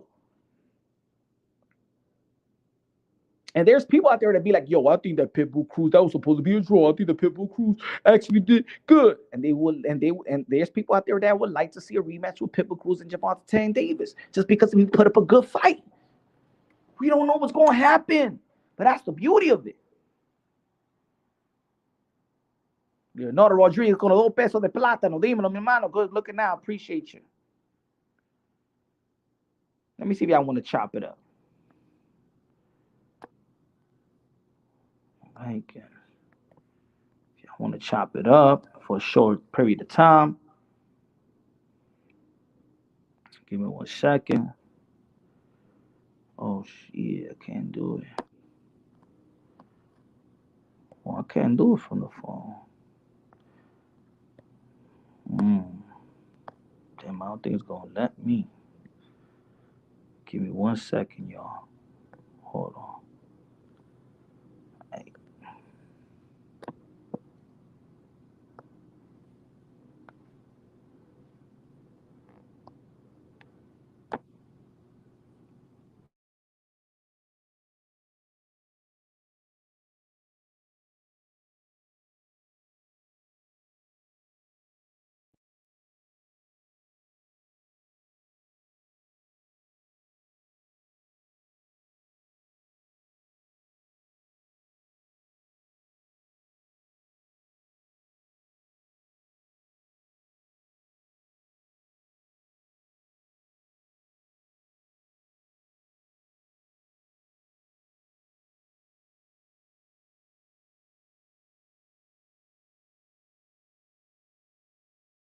Yup. Y'all hear me now? I had to put down the link. My fucking. Yo, what y'all think about that Zhang performance, man? The Big Bang, bro. The Big Bang. Tyson Fury better get ready. Tyson Fury, you better get ready for the Big Bang. Tyson Fury, you better get ready. Tyson Fury, you on war with me. You want to be ready? I just want to know why the WBC saying that going force that the better be this fight for the title, but that was no say. It's the Dímelo toda. Lay off the elk. Lay off the elk. ¿Qué? You're drunk, nigga. Lay off the alcohol. ¿Qué? Drunk? What happened? Oh, no, man. Listen. I had Jermell when they first announced the fight. I was on another channel live. I don't remember what channel. I was on another channel live, and I said, yo, I got Jermell. Like, people sleeping on him. Bro, like, trust me, I fuck with Jermell. I fuck with him, you know what I'm saying? So what happened? Because what happened was that why you changed your mind? Why you flip-flopping? I heard about Canelo's camp and that was my thing, like his cardio, but his cardio is great right now, bro. Like, but maybe that's great just right video. now. It's just putting him to get running. But me that'll be there. No. It's not about me watching no video or nothing, bro. Like, the niggas doing 4 or 5 minute rounds, 15-minute rounds with a new sparring partner every 2-3 rounds, bro. Like, in high altitude, bro. You said what? That's not what the snitch said. All right, whatever. Come on, man. That's just Showtime putting a video of him running the mountains and stuff like that, like for a little 5 minutes. Yeah. I hear you. He's not even sweating. Look, at the video again. They made a little skit. Ni estaba sudando el tigre. Yo, that's funny as hell. Like, yo, just run from here to here. We're gonna record you real quick. Yo, nah, man, listen. Ni estaba sudando el tigre. Yo, bro, I don't even like Canelo, bro. Like, for real, I don't fuck with the nigga. Like, I don't know why, but in reality, like, if I'm gonna Mira que think hater. logically and unbiasedly, I honestly think that Jermell don't got shit for Canelo, especially him like gonna be like 16 to 20 extra pounds on him that I don't even know if he could carry throughout 12 rounds while he's sharp. I don't know that. I don't think so. I seen him get That's hurt by logical. weaker punchers. You know what I'm saying? Canelo, he hasn't been his best his last 3 fights, but the nigga could crack and he's So let me accurate. ask you a question. Have you seen Canelo Alvarez get hurt by a weaker puncher? Miguel Cotto's brother. Okay, is he weaker than Triple G? I don't know if he. No. Is he weaker than Kovalev? Yeah, I think so. Yeah, of All right, course. then. So he got hurt. So we seen elite fighters get hurt by the guy All that we right, but least my nigga, expected. that was before, that was skinny Canelo, Oh, bro. ahora es skinny Canelo. Bro, what I'm saying? Clenbuterol, we got whole Canelo now. It's different. Ah, pues, so you think that Canelo Alvarez on the snacky snack? Yo, you stay trying to set me up though, like me. You don't want to bring up computer, right? No, I because bring that that's up. what happened before. Like, so when he did cycle on clenbuterol, he got way bigger, and there's pictures to prove that. I don't know if he's on it now, but I know he's a way bigger dude now. Like, motherfucker Brawley. You know what I'm saying? So, I don't know. Maybe. I don't know. So you don't think that Jermell Charlo got nothing on in his arsenal to upset Canelo Alvarez? This You is what said I'm that you saying. This picked is what I'm Jermell saying. Charlo before. Jermell Charlo for the first like 6 rounds, to where we have seen Canelo sharp for most of his fights is like the first half. I think Jermell has to really stay on the outside and be real cautious. After that, like starting 7th round, maybe like late 6th round, like, you know what I'm saying, like, still stay on the outside, but start sitting down more. You know what I'm saying? Sit there and bang. But I really think that it's gonna be hard for him to not bang for the first 6 rounds. Like, Canelo gonna be on him, and he gonna swing. He gonna cut off the ring. He gonna be on him. He gonna, you know what I'm saying? I mean, it's a possibility. Like, Charlo's nice, bro. This is what I had. That's my first thought. Like, Jermell Charlo could, box the first half and then, start sitting down more, and, he's bigger. People. You know what I'm saying? So, I don't know, but now I'm thinking that, if Canelo's cardio is how, I'm hearing it is, then I don't think Charlo got shit for him. And if his cardio is not, Then if Charlo fight the right fight, then he gonna win, for all sure. right. So If we Canelo's in the same cardio's not there, spot. if Canelo's cardio not there, Charlo fights the right fight. Maybe even like the first 4 rounds, just stay on the outside, be cautious. You know what I'm saying? But you know what I'm saying? Put the right pressure on him, even grab him. You know what I'm saying? Tire his arms, bro. Put your weight on him. All that shit. You know what I'm saying? And then, after 5, 6, 7 round, maybe start sitting down more. You know what I'm saying? Let him feel that shit. Give him something to respect. You know what I'm saying? After that, then yeah, like if Canelo cardio not there, Charlo will win if he fights like that. You know what I'm saying? But he gonna have to fight the best fight of his life. Shout out to Lisa Snow. Lisa. What's good, Lisa? Mira, I think that Jermell Charlo got the intangibles to upset Canelo Alvarez. And I think Canelo Alvarez on a decline, especially with his stamina. He's given me 3 fights to indicate that his decline. Not 1 fight, not 2 fights, but 3 fights that his stamina is not up to par. Now, of course, people are going to be talking about his injuries and stuff like that didn't allow him to work out the proper way for his stamina to be where it needs to be. But that is for us to see come this Saturday. All I know is Jermell Charlo never indicated to us that he has stamina issues. Maybe putting up the muscles, going to have muscle fatigue and things of that nature. But we don't know that. We don't know if he's going to be strong. And like I said before, Jermell Charlo's not moving up because it's tough for him to move. It's tough for him to make weight. He's a gym rat. He stays in the gym. He got a gym in his house. He built a gym. That's why we never seen Jermell Charlo not looking in shape. And maybe this layoff of 17 months has given him the opportunity to put on the weight smart and has given his body time to mature to the type of muscle that he has put in, you know what I'm saying, For in his sure. body. For It's sure. not. I don't think it's a quick fixer upper. He ain't moving like Kell Brook moved to fight Triple G. You know what I'm saying? I think it's just different. I don't think he's gonna be that fatigued. I also like Man, I don't know. It's just hard. It's hard. It's hard. It's hard. Habla, ¿qué habla? Habla ahí. Nah, I'm just trying to think. It's just I also think Canelo like on them three last fights. I think when he fought Bivol, like in reality, like people say no. I don't know why. Cause I think I remember this being like the word. You know what I'm saying, going into that fight, like it was just it was a cherry pick gone wrong. In my opinion, that's what it was. It was a cherry pick gone wrong. So when he fought Bivol and he got beat up like that, and he went to Triple G, you know what I'm saying, and he didn't look so good. I think those, and then Ryder, like, it's not somebody to get up for. I think, like, that time of his career, like, he's still 32, bro. Like, Jermell Charlo's older than him. He's 33. So I think that, like, that time of his career, like, I don't know, he got real, like, unfocused. He was not focused really he was, like, on a high horse, especially when he went and fought Bivol. He was on a high horse. He thought he was, like, unstoppable. You know what I'm saying? And I think, like, So he this got ain't humbled a cherry. little So you bit, don't think? especially versus Ryder, because So Ryder you, was touching him up. so you don't So I think this is think cherry? You don't think that people gonna indicate this that this is cherry pick going wrong, in which he could have picked the David Benavidez fight? no, I mean for sure. But what I'm saying is that he was on a high horse at that time, so I don't think he was like real focused into boxing.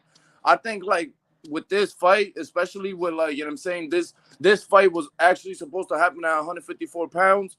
Like I think Canelo is waking up for this fight. I don't think that he's like losing it to Bivol, a light heavyweight. You know what I'm saying? When you're 5'8" and then losing to a 154 pounder when you're 168 pounds is a little different. So I think he's gonna get up for this fight, is what I'm saying. So I don't know. I think he was slacking a little bit around that time. People say the injuries and all that, but I don't like to hear that because if it wasn't said before the fight, I ain't trying to hear it after the fight. So you're But telling me Canelo Alvarez, for the fans of Mexico, when he fought John Ryder in Mexico, bro, I why you mean, think he picked beat John Ryder? John Ryder, right? Most rounds, but he was getting touched like he hasn't been in a long time. He was getting touched up. He was listen. He got hurt to the So body. he Bro. didn't You go get up back and for a watch the John fight. Ryder fight either. You said what?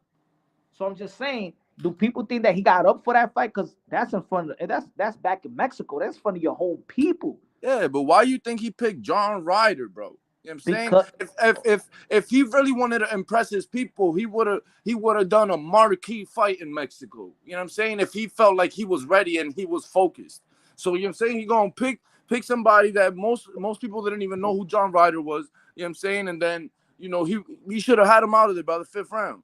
You know what I'm but saying? that's But what I'm then saying. his stamina. What is the motive of Canelo Alvarez now? Let's be real. Let's go to the mental part of this.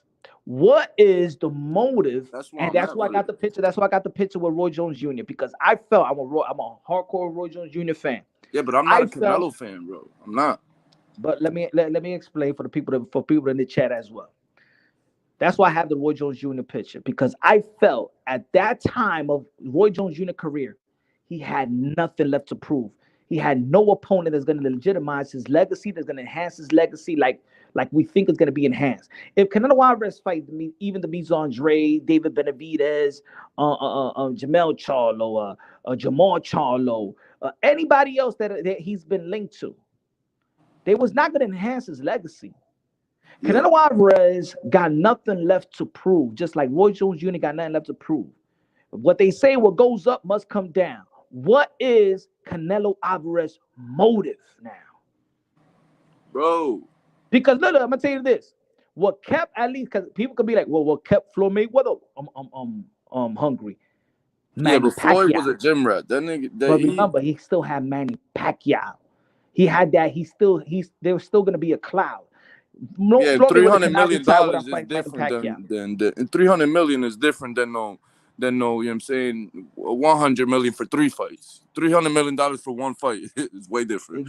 So what is Canelo Alvarez's motive? I mean that it's a good question. Well, if I'm in that position, I know that now people saying Tank is the face of boxing. I'm 32 years old. People are down to me. You know what I'm saying? Especially saying I'm gonna lose to a 154 pounder. I was supposed to fight this guy. Supposedly I've been ducking these guys. You know what I'm saying? Now I'm trying to fight both of them. Like I just feel like now he's just he been humbled a little bit in his last 3 fights, and he woke up. Like, I feel like he's gonna get up for these fights, especially now that he's with the PBC. PBC gonna promote him crazy. You know what I'm saying? He gonna be talked about. He gonna get that momentum again, and then he don't want to lose before he gets. I feel like he does want to fight Benavidez, but I think he wants to get a momentum back on his name before he fights Benavidez. He ain't trying to lose before he fights Benavidez, like, especially not to no 154 pounder. So I don't know. I think there's a lot like for him to, but if he's What not does looking at it Canelo like that, then Alvarez I don't have know. to Then prove to Jermell Charlo? you said what? What does Canelo Alvarez have to prove to Jermell Charlo? It's not about proving nothing to him. It's about not. It's about not wanting to lose anymore and not feeling how he felt the past 3 fights. You know what I'm I saying? think that nobody wants to lose. I'm just saying at the point. Look, at I the know point, what you're saying. Like, there's no legacy. It doesn't enhance his legacy and being it's in the a legacy 154 because you pound. got another undisputed, but it's more on the side of Charlo though. He's daring to be great. You know what I'm saying? He's daring to be great. He's gonna get more credit for being Canelo than Canelo Alvarez beating him. For sure. His motive is, see, Jermell Charlo, even what he has accomplished as undisputed, is still being snubbed on pound for pound. He's still being snubbed by writers, pugilists of the game, fans. He's still not getting his just due. I think he's the most devalued, disrespected, unappreciative champion in the sport of boxing today. For I sure. think so. For sure. And I think that's probably drives him to. That's why he still stays in shape, still's a gym rat because he got something to prove. He's got something to prove. This is an opportunity. He never begged for this opportunity. All he's done is carve his own legacy and been in position for this opportunity. And now I think he's gonna see he has the potential to seize the moment. I think he could go into the ring and want it more than Canelo Alvarez. I understand that, but what I understand all that, bro. I understand it. But bro, wanting it more, like, Might not you've be never enough. been hit by that type of power. And Canelo been hit by Bivol, Triple G, like clocked, chin check, perfect. Like, and just, you know what I'm saying, barely, it barely tickled him. You know what I'm saying? So it's just, it matters, bro. The weight, you know what I'm saying, the cardio, that's why I said the cardio is the X factor for both guys in this fight. The cardio is not, like, if Jermell Charlo can't carry those extra 20 pounds for 12 rounds and be sharp, it's going to be a problem. You know what I'm saying? If Canelo cardio stamina is not there, he might can lose. You know what I'm saying? So I don't know. That's the X factor, and I don't know that yet. You know what I'm saying? But from my thoughts, I think Canelo is going to win. You know what I'm saying? From after thinking about it, I had Jermell at first, but I think Canelo, you know what I'm saying, is going to get up for this fight, and he feel like he got a chip on his shoulder too. Motherfuckers talking crazy about him. I feel as though. I feel that. Look. I'm not even knocking the. I think Canelo Alvarez he is the favorite to win. I'm just stating my case for to humble the people.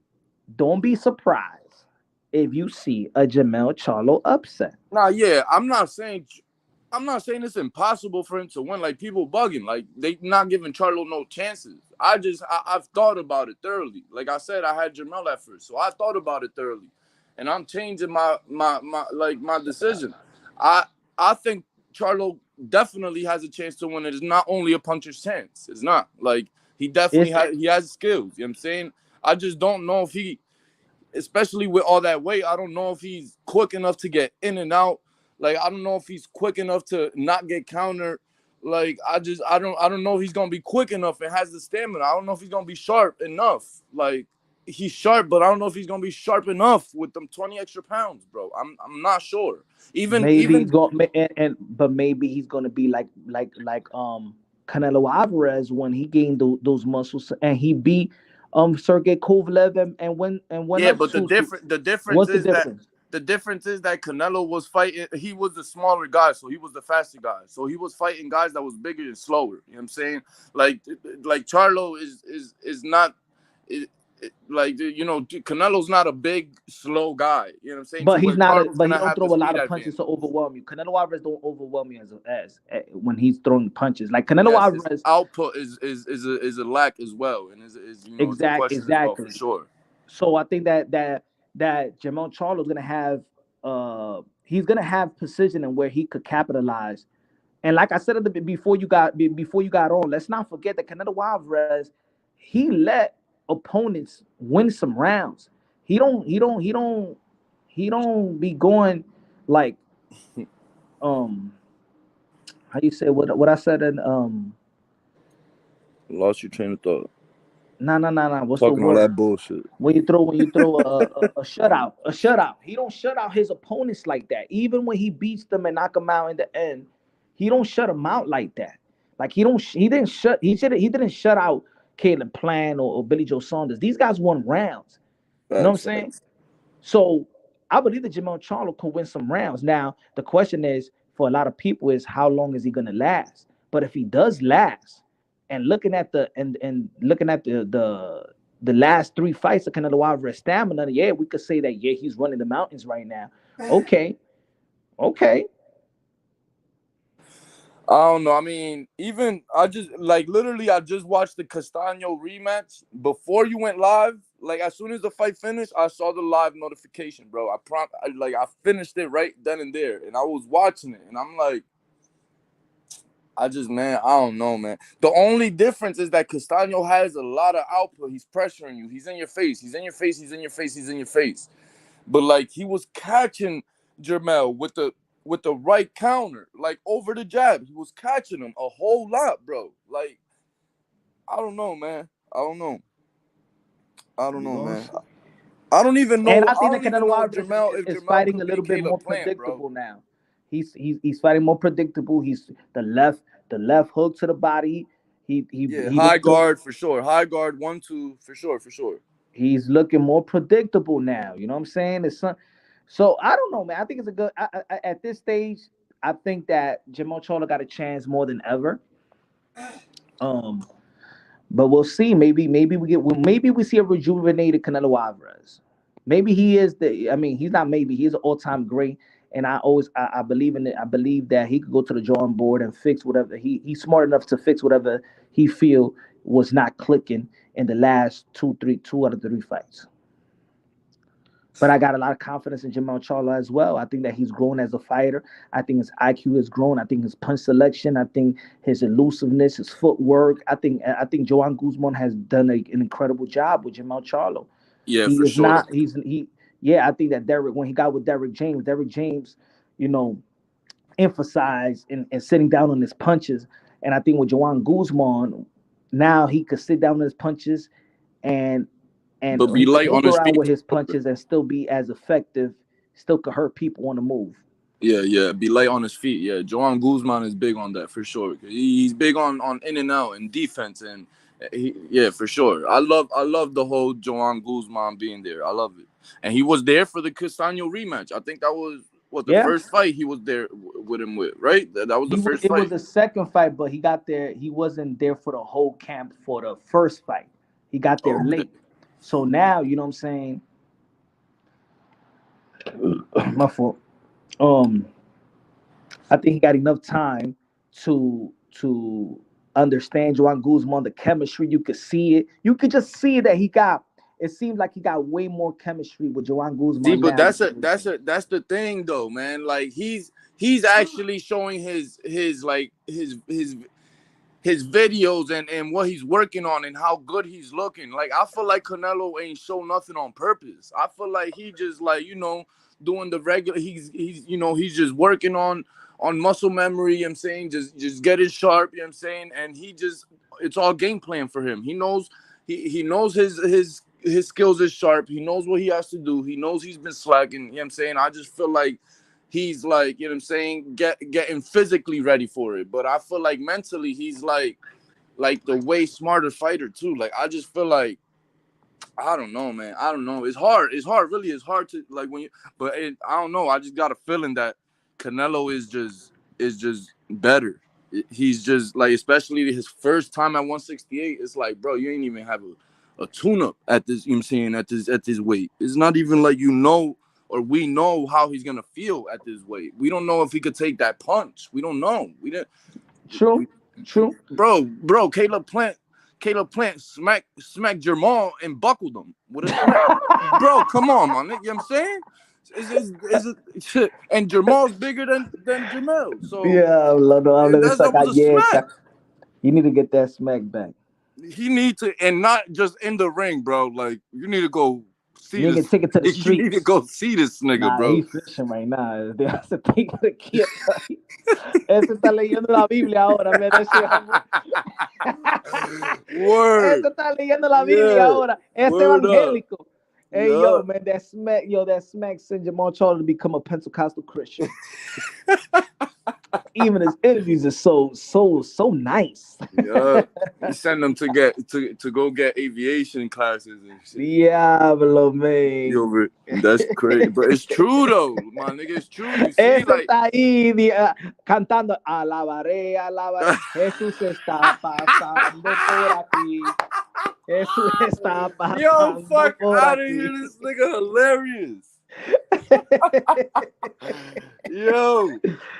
Oh, yo, shit, this nigga funny as hell. I love it. Real shit though, my nigga. And it's like Jermell is bigger than Jermell. You know what I'm saying? Like I don't think he's as like of a gym rat. So I think Jermell be more in shape, and his temperament is different for sure. Like, but we seen that like Caleb Plant smacked Jermell and he buckled him. Like he froze him with a left like, foot. The nigga smack. He didn't even want to get him back. Like he froze him. Yeah. Like so I don't know if and that's Caleb Plant. You know what I'm saying? I don't know if Charlo, if Jermell could take a punch, like a clean, solid punch from Canelo, bro. Like he's not this great. Shit. So I don't know, man. I don't know. Yo, what? Okay, I do see something I might not. I respect, but I really don't. If I'm thinking about the psychological thing of Canelo Alvarez and Jermell Charlo, it's something that is a little off. Jermell, he been humble. Yeah, you know what I'm saying, and it's reminding me of Caleb Plant when he was too humble in the ring. Like he was just happy to be there. Like Jermell Charlo have shown that, you know, that attitude and stuff like that. He's that, happy that to chip on his shoulder. But then when Canelo Alvarez, it's like, man, kind of. But I mean, it could be a good thing too, though, bro. Like it could keep him humble, and it could keep him, because I'm like the type of person he is. Like, all right, he know he's up for a big test, so he's gonna work as hard as he can and get as ready as he can in the gym. He's gonna like try to like perfect everything, you know, in the time being. You know what I'm saying? So it can be a good thing that he is like humble and think and has that mindset. You know what I'm saying? It could also be that like he done grew up, bro. He's 33 years old. You know what I'm saying? He's not out here like trying to be thugging all the time. You know what I'm saying? He's trying to become a bullsman. He's a family man. That's why I said I respect it. It could be. I respect it, but then it's like. Yeah. I feel. You know, I'm not saying, you know, people grow. You know what I'm saying? That's that's a good thing. You know, and a good he got. Yeah, but you're not showing the same energy for sure. You're not showing the same energy. You know, he's getting, you know, high class endorsements. You know what I'm saying? So now he really got to look at his brand, and maybe he was just looking at the fighter and trying to get these fights and trying to sell this fight. Feel like this fight sells on its own. I think it could have sold more if he does bring that type of Jermell Charlo and Tony Harrison thing. Facts. All this respect shit, like kind of like just like, oh, okay, you know what I'm saying? Like, maybe he's saving all that energy for this Saturday. Bro, come on, man. Like, you're not gonna waste energy from a month ago that, you know what I'm saying, you're gonna have for a month later. Come on, you don't know. No, I think it's either that he just grew up and he's thinking about like being a businessman now and his persona, you know, and how he's presenting himself. You never been in an argument. Now, he's a family guy. Before that, he's saving energy, so he's not talking shit. He's saving energy to upset Canelo Alvarez, bruh. He's saving that energy, bruh. You can still talk shit, nigga. Stop. Punch man. shit that don't make sense. Y'all Nah, gonna be bro, eating for cold real. soup on Sunday morning. Nah, bro, he seemed a little soft, man. You ain't got that same. It's like when AJ was at a face off with this dude with Andy Hellenius. Ruiz giving him his I belts. bet you he ain't gonna have that energy with Wilder. And then when he don't got that energy, it's like, you know what I'm saying, it changes people's mind. Like, all right, well, what's going on here? But I don't know. What about when Thurman had all that energy for Manny Pacquiao? Had no Exactly. more energy. It's not about stop. Ah. It's not about that he didn't have energy, bro. That's not what it was. Mm-hmm. No, What? he was on a high horse. You know what I'm saying? And Manny Pacquiao You put the want beats on brother? him. You want problem with me? You want problem? What happened to Yo, Jesus Christ joke? yo, What happened that to man, Jesus the Christ joke? nicest nigga out the ring. As soon as you get in I that ain't Manny motherfucker, Pacquiao. I ain't Senator. I ain't Senator Philippines. I ain't A Division World Champion, 6-time lineal, 12-time World Champion. I am the best karaoke singer in the on. I ain't Manny Pacquiao. yeah, Never know, bro. nah, bro. I mean, you're the one that brought it up. What you mean? I'm not like you trying to defend it now. Like I brought it up. What you Which mean? I one? never knew. You're the one that brought up his whole change of character, energy. No. I said no. I'm saying I think so. I think that's a different. But I also stay. I could see it a different way too. I could see it a different way. Maybe. Um, I don't know. Maybe he feels like he's comfortable. He really got nothing to lose in the people's eyes. He got everything to gain. You know. I think the pressure's on Canelo Alvarez. Has No, Canelo no, the Alvarez pressure's definitely on as Canelo. Canelo Alvarez, besides the Triple G, has he been under this type of pressure? Because I think it's pressure right Nah, here. nah. This is the most fight that like, cause it's like what he was doing, going up to light heavyweight, and it's even more than that, cause it's two weight classes. So like, bro, if you lose to a dude that people say that you ducked at 154, I'm saying you're at 168 now, and you having to move up two weight classes. If you lose to him, like I know all that's in his head. So this is way more pressure than he ever felt. But he's handling it right. Like he don't look like he feel like he under pressure. Like he ain't looking like it. The nigga's talking about I'm cabrón, nigga. I'm cabrón, nigga. Fuck. That's all he talking. So I don't know. See, Canelo Alvarez never really talked about his size and height and shit like that.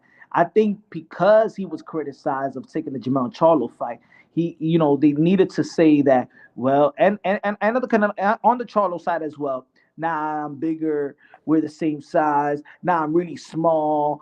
I'm not really supposed to be fighting these bigger guys and stuff like that. That's been the promo because they want to legitimize this as a elite battle. You know what I'm saying? Yeah. But in all reality, we all know that is a 154 moving up two weight classes up. Yeah, and that he's gained. I mean, the thing about like that's why I said when you said like the whole layoff, it's a catch-22. It could be good or it could be bad. You know what I'm saying it could be good because he could have gained the weight properly, or it could be bad because he gonna be rusty, and then he didn't know that he was gonna have this fight up until I don't know when he did call it out after Canelo fight with Ryder, so he probably didn't know up until then, and then he tried to gain all this weight and muscle, in this short time span, and he's rusty too, so it could be good or bad. You know what I'm saying if he already had this in his plans, you know what I'm saying, that he could have been gaining the weight gradually, you know what I'm saying, building the muscle gradually, getting used to that, you know what I'm saying, carrying that muscle, then it could be a good thing. But that's exactly why I say the cardio is a big question for me for him. Yo, do you think the performance? Let's go. What happened yesterday? Yesterday we saw Zhang, the Big Bang beat um Knockout of the year. Joe Joyce, the guy that he wasn't given credit to. Do you think that the Big Bang, Yeah, Mr. Zhang, yeah. the great green, what was the great white wall, the great green wall? What is it? What's the name of the shit in China? I don't know. Do you think he has a chance in beating the man that's regarded the number one heavyweight of the world. Do you think he beats this man right here? Mira, mira esta ballena. Hey, Free Willy. Hey, Tyson Fury. Coño, mira, Tyson Fury. Mira, Free Willy. Mira, check it out. Mira. Wow, baby. Wow, baby. Wow, baby. Mira. Free Willy. Ballena. Tyson Fury. Coño.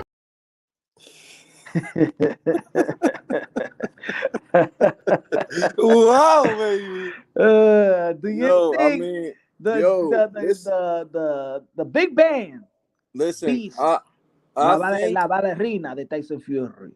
You want to know what I think about that nigga Zhang, man? I think that nigga a monk. Like, he one of them monk niggas that like been eating healthy his whole damn life. Like, he probably one of them niggas that he squat and you kick him in the balls and it don't hurt. Like, probably, bro, Dude, like that's kick me balls. He's so solid, bro. Like, and he don't, and it's not like flashy. Like, it's just all like people was talking about Spence being fundamentally sound, bro.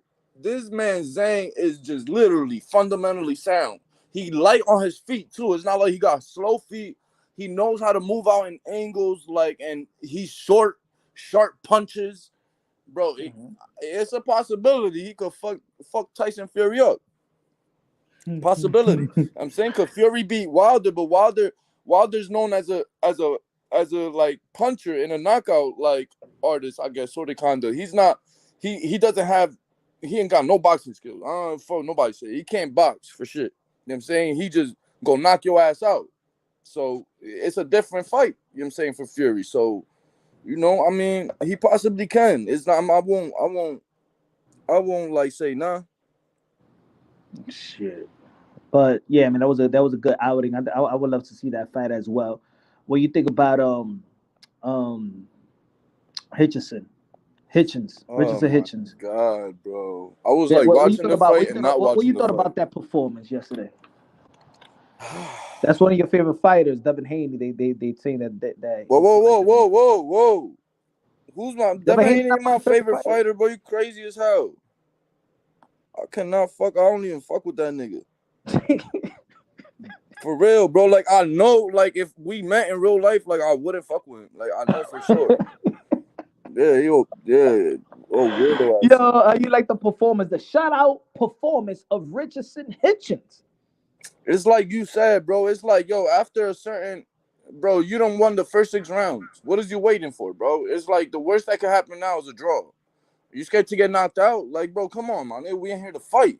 You know what I'm saying? So I seen him all that. Like, he has a great jab, bro. Like, a great jab. One of the best jabs that's up and coming. But it's like, bro, you jabbing and then, like, you know what I'm saying? And then grabbing, you know what I'm saying? And then break and all this weak ass. Bro, get in there and scrap, bro. Especially after you know you winning the fight, bro. Like, bro, I was like watching the fight and not watching it. Like, it was like I just kept getting distracted by nothing, literally. Like, it was just like looking at my phone for no reason, bro. Like, it was so boring. It's sharp and it's good and it's boxing, but it was boring, bro. Like, you're not, and then you over here trying to say you're gonna, like, you know, be a star. Like, bro, not like that. You're not gonna be a star like that. Yeah, man, he ain't gonna be a star like that, man. And look, there's gonna be people out there that be like, you know, like, yo, you don't know the bias, hit and not get hit. He not get hit.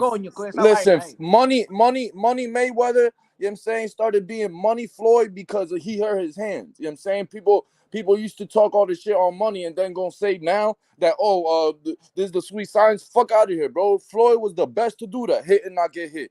Money. People just want to say that because when you call somebody boring, the hit and not get hit, man. Please, man. If boxing, the sweet science was always exciting. If it wasn't exciting, it would never be it would never have been the number one sport in America at the time it was.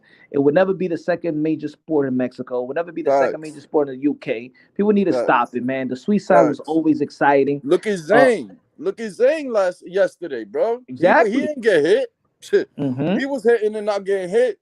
It was exciting as a motherfucker. You had the knockout of the year. I love watching this nigga. I love it. I love watching him. You know what I'm saying? So it's bullshit. Look at Shakur. Bro, Shakur got the best defense in boxing right now. And And now he he's so sure about he his be in the pocket. offensive approach that he stays there. Like he Exactly. stays there. He'll counter you. He don't even need to move around like In he the used to no pocket. more. Facts.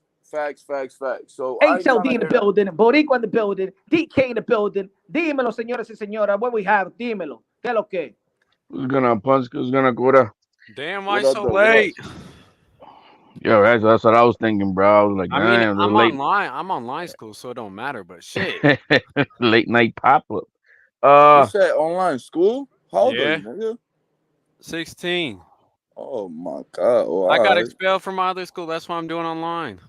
Yo, man, school's See, guys. important, man. Hey, School's hey, be important. cool how Don't you be talk to. cheating, googling Hey, shit. be cool how you talk to my stepson, okay? Don't be cheating, googling shit, Hey, nigga. be cool with my stepson, Damn, okay? I Tell your wish I stepson had to Google not be back in the googling days, man. shit. That would have been the School's smartest important. one. What's going on, You, DK? what y'all think? What y'all think about the upset Jermell Charlo is going to give Canelo Alvarez? Oh, we got what 5, 6 more days, and then we'll give him full credit for daring to be great and getting knocked out. But that's all good. Damn, you got Canelo Alvarez getting knocked out, HLD? Come on, man. Let me ask you, Yeah, you're drunk. You're drunk. You're drunk for when sure. did Castano ever become better than Canelo? Never. Exactly. Never. So it's gonna be a good scrap. I like I said it before, it was a good scrap. Where we got on going on Saturday, but yo, that Hitchison fight. Boring Yes. as fuck. Well, I want to throw that. Yeah, it was. It reminded me of that turning point that Shakur had with Nakatili. I didn't even want to legally stream that shit, bro. It was That that was a boring. boring fight, and everybody complained about it, including Shakur himself. So I think this kid, hopefully he looks back at this and decides, okay, now I gotta. Bro, the nigga was I like apologizing post fight and well, I everything. mean, hey, Shakur had the same bullshit with Nakatili, bro. The Yeah. same fucking bullshit. But Crawford was in that corner barking at him for not finishing the guy. And I think he should have made that statement because Cepeda was there to be finished. He could have been finished. Yeah, But he was there to be finished, and you could see in the post fight interview he saying my fault. He said my fault to Eddie Hearn before he started the post fight interview because I know what Eddie Hearn was probably saying in his ear, like, man, you got to be more entertaining. You got to send a statement. Last time, good win, but it's not a statement win. It's not the type of win where you're going to shame the guy that you're calling out. It's not gonna have a bunch of people saying, "Yo, T.O. better fight." Better fight. You know what I'm saying? Hitchens, because like I always say, and some people argue and people want to debate it. I always say everything is not about winning and losing, but it's how you win and how you lose. And yes, he pitched the shutout, but how you won? You know hey, why? You know why I don't Reed understand? just Cause stopped the guy, right? And he wants to be one of the top guys at 140. And hear me Reed just out. stopped this dude. You know why I don't understand it? Cause Hitchens is cool as hell with Tank, bro. Like I know they be sparring a lot, so it's like I don't know if he thinks that everybody hit that hard or like I don't know what I don't know. I don't get it. It's like, bro, I I, don't I think know. I think he's taking over the top the moniker because that's Shakur is in that sense too.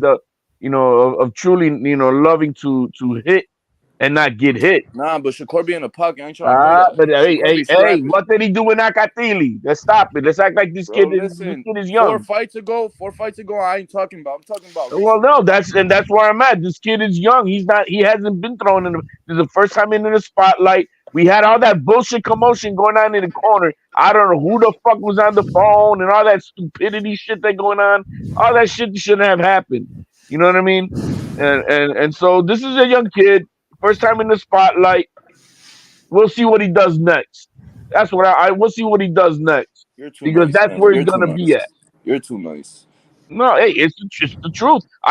Shakur made a promise that day after the Nakatili fight, and it's why I turned into a big time fan of him. Why? Because he kept his motherfucking word.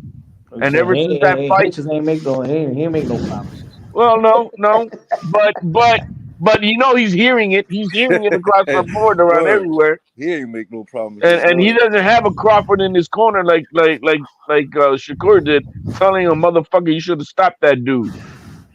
You know what I Well, mean? I mean, So we'll see. We'll see I where don't it think goes. he will get Shakur. I'm not extremely high on him, but I'm not extremely low. The kid did what he had to do, but it was definitely boring. I expected him to finish the pay. I would have thought that the dog in was that, man, fuck this. I'm gonna stop this dude, and that would have made a statement. But You don't want to make people fall asleep. Like, yo, but he shows the sweet signs. Yeah, but you making people fall asleep in the middle of the fight. Nobody's watching it. yeah, Ruining the sport of boxing. to the point that you got the 5 people in the 12th round still saying Cepeda, Cepeda. exactly. Like honestly, if you fighting like that and after like the 6th round and you won all 6 rounds, bro, it's because you got no confidence in yourself. Like there got to be a temperament there that like a confidence that boosts. Like it's just, bro, you gotta have some more confidence in yourself. That bro, I could crack this nigga. You know what I'm saying, like, or I don't know, bro. Like test yourself or something. But And like he that had don't. Think he about had what the he said. skills to do it, man. Think about what he said in the post fight interview. He said, "I felt his left hand one time. That's it. That's what you got you like this." I know, no. I see no. Hey, I but see no. wasn't that what Shakur said about Nakatili? I don't remember what he said about Oh, Nakatili. oh man, I didn't like getting hit by him, man. I don't He said remember the that. same damn thing, and that's and I mean, everybody's that like, was a what? sparring partner too. And they were like, you don't like getting hit? Oh no, no. I feel like I'm not gonna like put Hitchens and Shakur in the same sentence. Yeah, me, but I'm not putting them in the same sentence as far as skills. I'm talking about the progression. But that Okay, matters. no. the progression. Yeah, it does matter. You got to be a critical thinker to understand what I'm saying. I said yeah, but that matters. That's what I'm saying. That matters. Like the skill. I know you're not comparing the skills. I understand what you're saying, but like Shakur is able to stay in the pocket now because he's mastered Because he saw distance. how shitty he was in that fight, and he got Nah, dogged out about it because it wasn't a statement fight. It was a fall asleep fight, and everybody told him, including Crawford, who was in his corner. So But that wasn't a statement fight. word. The I don't know. Nakatilia wasn't a statement fight. This was well, a that was a statement fight. fight. That was a fight. That was his introduction to 130, right? No, Yeah, no, he was already a champion. no, No, that was before he was champ at that was 130. before he was champion. That's what I'm saying. I became a fan of this. That was No. a fight Remember, he before beat Joel hearing. Gonzalez. He was already a Yeah, champion. yeah. It was the That was fight a right But before that was pandemic 30. fight. 126. That was Yeah, it was 126. 126. It wasn't 30. It That was was a it was right pandemic before It was fight. that. Nakatili at 130. Then after that, Valdez. Nakatilia was No, hearing. I'm before the sorry, hearing fight. hearing. Nuh-uh. Yeah, It it was was Nakatili, Nakatili, then Herring, hearing. Valdez, and then Yoshino. Yeah. That's how it went. I That's don't what I'm know, saying. man. So it was after. No, he Listen, what fought I'm he saying fought is, Conceição after Valdez. Shakur stay in the pocket and he still fight like defensively first, but still offensively because he mastered distance, bro. And like it's hard to do that. A lot of He's fighters always ain't gonna be mastered able the to do that, distance, but he wasn't wanting to commit and bro. I'm talking to about stay there. now, though. I'm saying the progression. I don't. What I'm saying is I don't think Hitchens I don't think has he that got the skill intangible. level I don't there think yet. his bag is deep like Shakur Stevenson. Yeah, He's I to not think be there that's the yet, confident man. difference. enough to scrap a little bit. I know for a fact that if you put him in the ring right now with with a Russell, he's gonna clean him out. What Yeah, Russell? Gary Jr.? Gary No, Man, he's Antoine talking come about Russell. on, Antoine. man. Didn't Gary Yeah, Antoine right. No, my Russell Antoine beat done 16-year-old knows washed what that I'm nigga. talking about. Bro, stop. You crazy. Gary Antoine He would beat him the stop bitches Olympics and already. Antoine done beat all of them in the Olympics. he'll chop them up. So I think this kid is it's still it's a good step up fight. He did what he had to do. Hopefully he learns from it, and we'll see what happens on the next one. I'm not No, gonna it's Yo, get good. too It was Punch, a down good. on it. It was a good win what you versus a said, world imagine champion. Devin Haney What I'm versus saying Richard. is, as we talk about this division being deep, as we talk about this division being a landmine division and a very dangerous division, as it's getting and stuff like that, with that type of performance, hey, yeah, I see it a good boxer, but it's not the type of he could easily be avoided just because of that. For a good reason. For a good And reason. then you're saying you want to become a star, like, bro, you know you're not gonna become a star like that. And then you cool with Tank, so it's like, bro, you could easily, I feel like, become a star. But like, not fighting like that ever. I don't care what you do. Like, you could do a million fucking videos with Tank, and people still not gonna buy your fight because you fighting like that. So it's like, I mean, I don't know. I don't know what kind of star he trying to be. He's not there yet for anything of stardom, man. That's what I'm saying. He's still like a good 3-4 fights away before we can say, all right, my man. How old is he? He's the same age as these guys, right? Facts. Three, Yeah, four but they fights move. Come ago, on, they know there's different opportunities and different moves at different bro, he promotional was signed to companies. Mayweather Promotion. He got let go for a reason. I'm gonna just say that. I'm gonna just say that. And who is he gonna fight over there at the zone? They don't have anyone for him. They got Yeah, Regis. they got Regis and they got Well, no, Hayes. yeah, but I mean, come on, we're talking about the top echelon. We're talking about like in And But T yeah, between. and but Tio I, can but go I'm Regis over is saying a there. champion right now, bro. but Who that's the what I'm Tio can devil go saying. over fighting? there. If he would have knocked out or really sent a statement, drop him a couple of times, hurt him, make Jose Cepeda feel like, you know what, He would be he's buzzing looking right to now. retire, right? And they gauge that with Regis Progress and Regis Progress being a champion. See, that's what I mean. Yeah, it was a shutout, but it was a disservice. It was almost like he Well, did. that's what I'm It's saying. almost he It didn't just move the shows he's not needle. ready for all that, man. He needs more work. That's No, what he's I'm. not That's what ready. I'm trying to say. He just proved he's It's not not that ready he's for not. that. It's not that he's not ready for the fight. I think he's ready for the fight. He's just not ready for the people to climb over and shame a Regis Progress or a David Haney. You gotta fight Hitchens. That fight, people want to forget what happened or what they saw or what they think they saw. You know what I'm saying? This past weekend, ain't nobody gonna be screaming Hitchens, and that's because of him. And he's Yes, calling out Tio. exactly. He Hell could have no. been buzzing right now, bro. Like Zepeda's a no name Yep. at 140. His name could have been buzzing right now, bro. Like people would have been talking about, like, oh, you think he could be Tio? You think he could be Haney? Ain't nobody talking about that right now. Why? 'Cause He's not I ready don't they want for to fell that, see man. asleep. him. They fell, bro. What you mean he's not ready? And he just swept Zepeda. What you Zepeda's mean he's not washed, ready? man. Nah, he That's ready. just his fighting Zepeda is style, He's bro. washed. ready, but I'd rather see another matchup just because of that. Now, if you would have watched the Cepeda, I'm talking about Come knock forward. him out and all that Zepeda stuff. looked worse in this fight than Linares did with Haney. Nah, Haney looked good versus Linares compared to. Yeah. I said Zepeda looked worse than Linares looked We're with not, Haney. come on, we're not gonna do that. Like the kid the kid still got skills, bro. His jab is sharp and stiff. Didn't That you? shit I hurt, guess you're not understanding what I'm saying. bro. I know what you're saying, but that don't even Zepeda matter, looked worse in this fight than Linares did with Haney. what's your point? That this dude is washed. Exactly. So like I said, we're not gonna do that. Hitchens is still nice, bro. Like he ain't beat him up because Zepeda's not nice. Zepeda's a No, no name at Zepeda's 140. washed. So All that so right. that explains that. So that's right there. It puts more pressure on Hitchens. If he's Yeah, that's washed, even then he worse. should have really got him out of it. He's not Exactly. ready, man. This is his first time under the spotlight. First time. Bro, the nigga be There was sparring only like Shakur it was and only Devin like 75 and people Tank, there and they anyway. be saying the nigga is nice, bro. He be sparring Keyshawn, all these top fighters.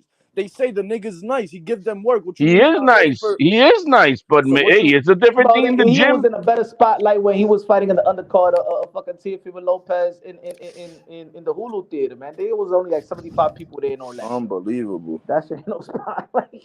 That shit ain't no spotlight. So Hey, you're but no, telling me when this is Shakur his fought, the first time he's headlining a fight. yo, when Shakur fought Nakatani, he wasn't ready for a top dude like a top dog, a champion. That was 4 fights ago. Yeah, that's when he ended up fighting Henry. All right. Was he all right? But what I'm asking is the same thing that you're saying about Richard Hitchison because it was his first time spotlight, whatever you're saying. So was Shakur not ready to fight a champion when he fought Nakatani and he was fighting like Hitchison was fighting and he got all that backlash? Was he not ready? He was ready. It was just his style, the way of style he was fighting. He was already a champion. He was already exactly. Jesus Christmas. You All right. try, that's what I'm trying to get at. This we cannot compare them apples per apples because they're different, man. These guys they're not all the same. We can grab some things to levitate between the two, but they're not the same. This kid is just not ready. He needs more dog in him, and that's going to take a few more fights. So he gets that confidence that he can stay in the pocket and blow out the guy. You know what I mean? And get tested. But he is, if you hear him every time he talks, he is so gung ho about, I don't want to get hit. I don't want to make a mistake. And because it's all this perfectionist shit that then drives it to be a boring fight. He needs to fix that, obviously, because So it's don't not the call don't amateurs. so stay away from guys like Regis and Matias and Tio. Stay away from them. Oh, he ain't Don't ready call for them. any of those guys, man. I think he'll beat Regis. I don't think he'll beat Matias or Tio, but I think he'll beat Regis. I think Regis is super gas. I mean, I don't know. I think he'll beat Regis. Nah, I don't I think don't. he beat Regis either. Nah, with I that. don't think so, man. Man, Hell, we're gonna see if Haney could beat Regis. Haney's gonna smoke Regis. We'll see. How? Bro, We'll with the see. jab alone, bro. Well, listen, when Haney struggles, is with a lefty with quick feet. Jojo Diaz, bro. Listen, Jojo Diaz quick Lomachenko. feet. You said what? You said Jojo Diaz got quick feet. He got quicker feet than Regis. Regis don't know how to cut an angle. He don't even know how to take away a jab. Did you see his last fight? The nigga's only fighting good when somebody's there to be hit, bro. That's the only time you see Regis fight good. If he fighting Josh Taylor, that's a Scottish dog, and he's punch for punch, dogging it out. If he fighting a Zapata that's there to be hit, to go punch for punch. Exactly. Like that's when he be looking good. Look at Daniel Zaria just beat the shit out of him, bro. Like he got gifted that fight. He got dropped in the first round. He couldn't even touch Zaria. He dropped him. He dropped him in what, the 7th round or something like that, and that was like the only good round he had because he dropped him. Other than that, he couldn't even touch him. Well, The good. thing It'll is, He couldn't depends cut on off the the round ring. fight. It's a hard He don't know style. how to look at take away this. a jab. Don't know how to do none of that. See, the thing is, I identify when a fighter really's giving, trying to take somebody out, giving his all, not holding back, but still being smart and defensively responsible. You see, like the other day we was talking that Xander Zayas, right? Xander Zayas hasn't overwhelmed us prior to the last fight, right? But even in those fights, he's trying to knock the guy out. He's not holding back. He's just not getting the guy out. He's hurt him. He's dropped him. These guys have survived. But with Hitchens, and he's younger. Xander's eyes is younger. So with Hitchens, it's like it looked like it doesn't want to be hit. He's scared to get hit.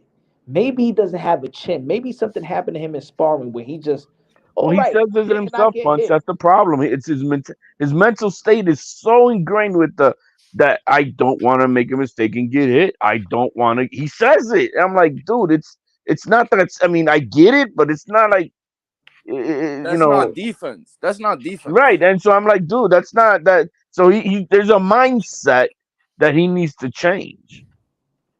I like Keyshawn Davis. I like Kid Austin. These guys Shoo don't hold. shoo, Shoe. What's the other kid's name? Tiger Johnson. Nah. Negrito. Abdullah Mason is nice. Yeah. Abdullah Mason. Ashton Silva is nice. You Ashton know what I'm Silva is saying? nasty. I'm not a fan of Montana. Ese tigre Montana love. No. Me habla de Nah, ese he tigre. ain't that. But Oh, Ashton that's a good Silva, fight bro, is for that's a good nasty. fight for Hitchison. Hitcherson been trying. They were supposed to fight. Montana pulled out like twice or 3 times. They literally had the fight scheduled like a couple times, and Montana like pulled out. He'll be Montana too. Montana's trained. I never thought highly Montana. Ashton Silva, y'all know Ashton Silva. I don't know the name. Boy, you gotta check him out, bro. He's nasty, bro. He signed I'm to pretty sure like, you're a Jake Paul fighter. yeah, he signed to MVP, Jake Paul's shit, but he's nasty, bro. For real, for real. Like he sparred Sean Porter. I don't know if y'all seen a video of Sean Porter sparring a little dude and getting beat up. Like it was him. He like 15 years old. He sparred Sean Porter and beat the shit out of him. He's nasty for real. Yo, Yeah, man. Oscar Duarte at 135. That nigga is a Hulk. Y'all know who Oscar Duarte is? Man, y'all ain't real boxing fans, man. Y'all casuals. Man, we don't pay attention to the Globetrotter And team. we talk with people when they listen to. Que hablándome de ese tigre. Stop your game.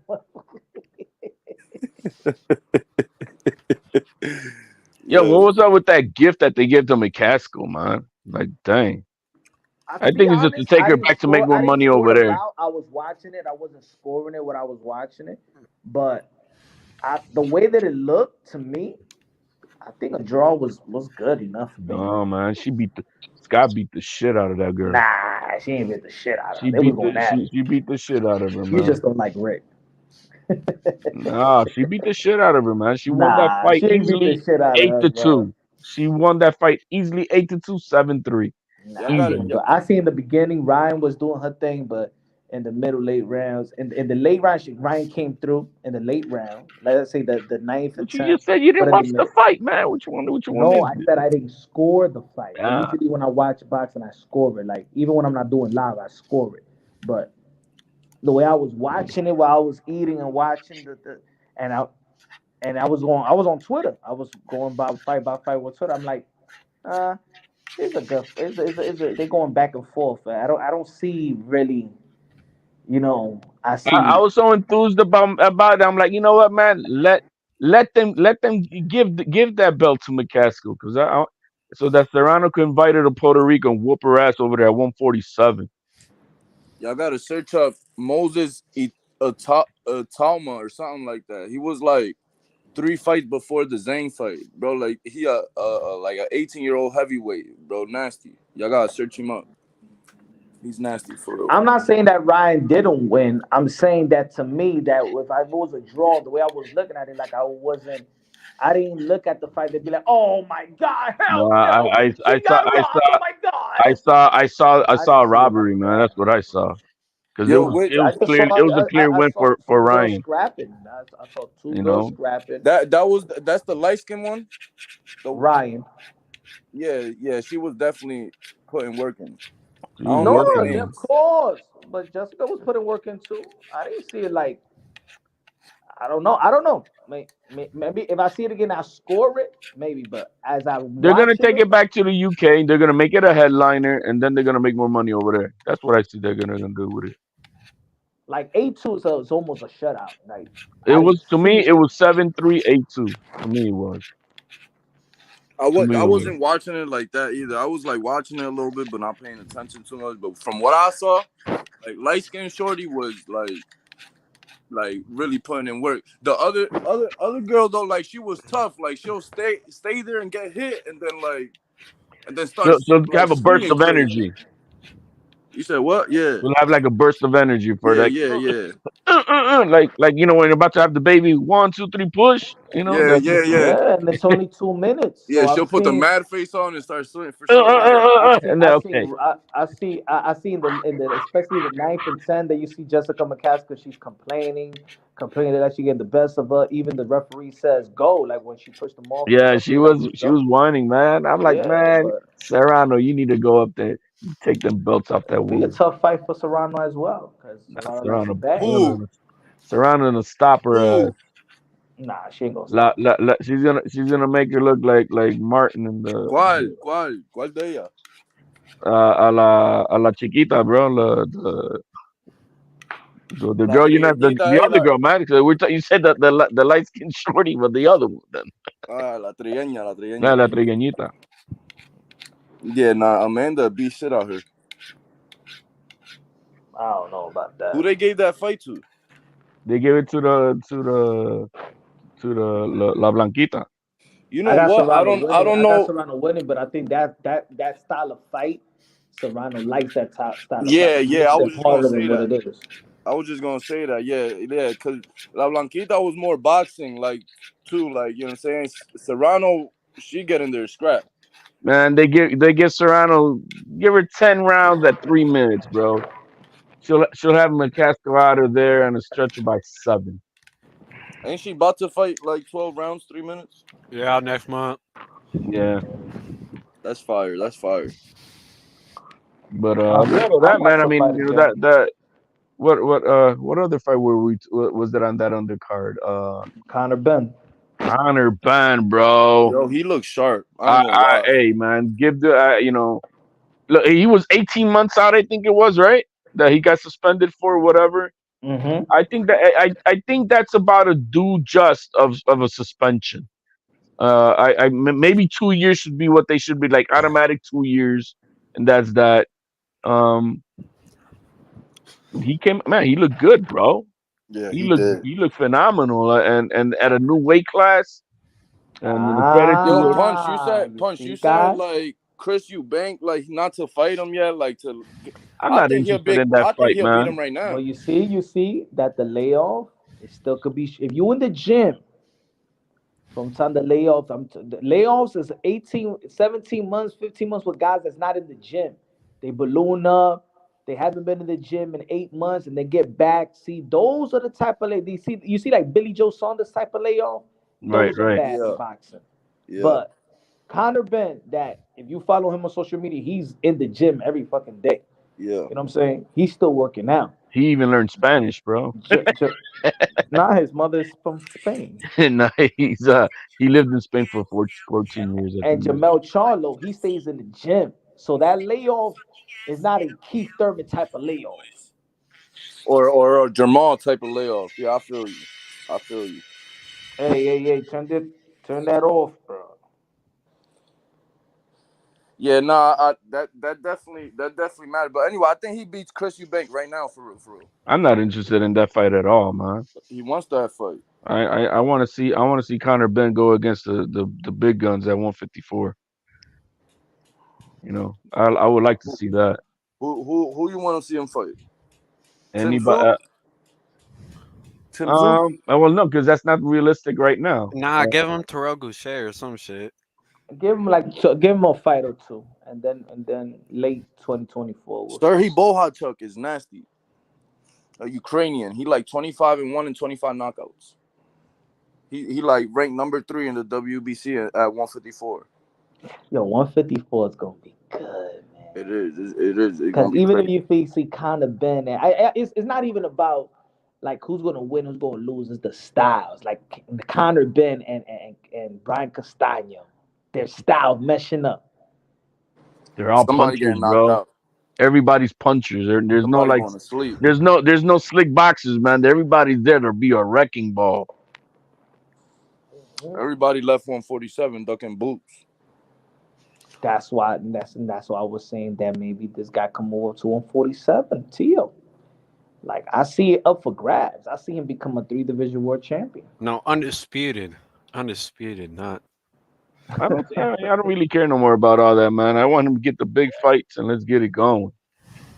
But Boots, that's what Boots trying to be. He put a video out like 2 years ago. I think him and Bozy, like he trying to be like 3 or 4 times undisputed. That's why he not really moving. Nigga, that's why he not like going up to 154. Like, and he make 147 comfortable, bro. He be like doing 145 his last fight. He came in there. So I mean, I don't know. He's a specimen, but eventually he'll have to move up.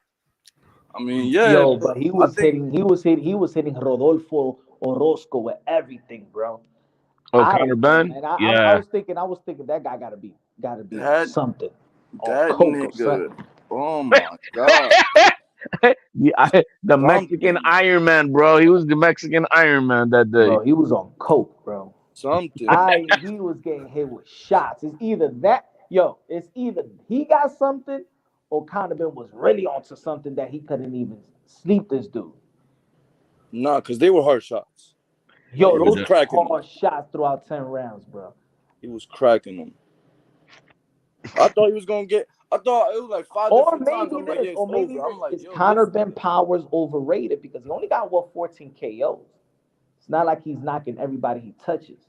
So maybe it looks like he's throwing it and it's landing hard, but maybe he doesn't have that power we think he does. Yeah, Well, you it's gotta like he remember it's just at athletic. 154, man, and this guy's 6'1". He's probably weighing in at about 170 fucking pounds or more that night. You know what I mean? So he was a big dude. He's a big Mexican, man. That dude I was, like was his movement. It was very impressive to me. Conor Ben's movement. he was sharp, man. He was really sharp. Yeah, yeah. I couldn't tell. It would if I didn't know like he was on a layoff. I dead ass wouldn't know. Like I wouldn't be able to say like, yo, was he on a layoff or something? He looked good for real. Like he's ready for he's ready. Hey, now we know he's ready for the tall dude. You could bring Fandora, you could bring Mendoza, you could bring Any of the other top guys? Xander Zayas. What Conor Benn versus Xander Zayas? Who wins? I don't think Xander's is ready for Connor either. For I real? don't know, man. I don't know about Xander, man. I mean, they got what? How many fights Conor Benn got? like 24 or something like that. I want to see a consecutive win like he had his last win. Yeah, right. I agree with that punch. I totally agree. That's why I'm not putting. I don't want to. I'm not trying to put the hype train on my young man for nothing. And I didn't even put the hype train on Xander. Like, of course, I've been following Xander. I've spoken to Xander and stuff like that. But remember, I'm speaking to him at 18 years old. So I'm not even stressing Xander. I'm not Yeah. even. It's He just don't turned need to. 21 this last month. So Yeah, he just started going to the club. Just start. right, right. And he's not even about that life. But okay, I'm gonna be very patient with him. I want to see. I want to see a roll now of what we just saw in his last fight. I need to see that. I think And his power was going to increase. I could see that his power was going to I increase. saw difference. I don't know about you, Punch. I saw difference. I mean, No, you could tell that he I could think still he's grow. You could tell, like he but still looks like he got that young nigga body. I mean, he dropped the guy in the first round. But that's what I mean. Like I could see Xander growing. I could see him developing and his power developing, getting to his man strength. I could see that. I don't even see it in Hitchens, but I could see it in Xander. That's the Yeah, difference. Like I don't yeah, see. I see Hitchens fighting the same way that we saw. He's gonna be fighting like that. yeah. I Yeah, But don't. Xander got that temperament where it's like, nigga, we gonna fight. Like I don't know, like he got a different like aura, attitude. Like He's more sure about his offensive powers yes, yes, perfect, than a guy like Hitchens. correct. He could take a punch. Like I feel like Hitchens got knocked out in sparring one time, and he like traumatized now. That's how he fights. Like you never know. I mean, you never know. I mean, Tank got knocked out in sparring by a Russian, bro. Sleep, and he still be like ready to scrap. You know what I'm saying? So I Yeah, mean, but how long did it take him before he got back on the horse like that? what you mean? Okay, you said he got knocked out. What was his next fight? Yeah, that shit was mad long ago. I ain't gonna lie. You see what I mean? So I mean, Show like 5 years, 4 years ago. I think like it was like actually I think it was after Leo Santa Cruz. So after that he fought Barrios. Yeah, nah, I mean shit. I don't know. Niggas But yo, just my got different attitudes. They show their personalities type shit in that ring. Like they show. I don't know. That's why I don't know. I don't fuck with Devin Haney. Soft. Pues ya, mi gente, tenemos casi 3 horas. Me voy de aquí, mi gente. I'm hey getting. man, if you guys are weed smart, Devin Haney got that new weed, man. He's promoting. You see that What? shit? Yeah, he's He's selling weed. he's promoting weed, man. Is this nigga not Muslim? Nah, that's just they got to be Bill behind the scenes. It's on Instagram, bro. Oh yeah, It's hey, legal. He's promoting weed, man. If you smoke it, Oh, for real? I got him blocked, so I didn't see that shit. he He got me said I blocked, so blocked I that can't nigga. see. No, I got him blocked. He got me Yo. blocked. it's so it's so bad. It's so bad it doesn't even put you to sleep, man. Yeah, he Like his blocked me in fights every do. social media platform, bro. That nigga selling CBD as weed. Fuck out of here. Nah, bro. Bro, well, ain't he Muslim? Like that's why listen. Oh, Hey they smoke man, hashish right now. That shit, Listen, bro. we I talk we don't think talking on the they. time to I bounce. think I don't think they the vote. I think they were using that to Yeah, get exactly. I think because they turned Muslim out of nowhere. You know what I'm saying? Just I looking think for a it was for pipeline. fans. I think it was all Looking for for a show. pipeline. Yeah, I Hey, think it was man. for a fan base. That's crazy because Yeah, they out here. He out here at the strip club showing money. Like he got all type of jewelry and shit. Like bro, that's all against your religion. Haru. Vanidad. Hey, man. It is Yeah. what it is, man. Those are our Christians. We Va ain't para el perfect either, infierno. man. So me voy de aquí, señores. Yo, good All looking right, out, man. guys. Appreciate Peace everybody, out. man.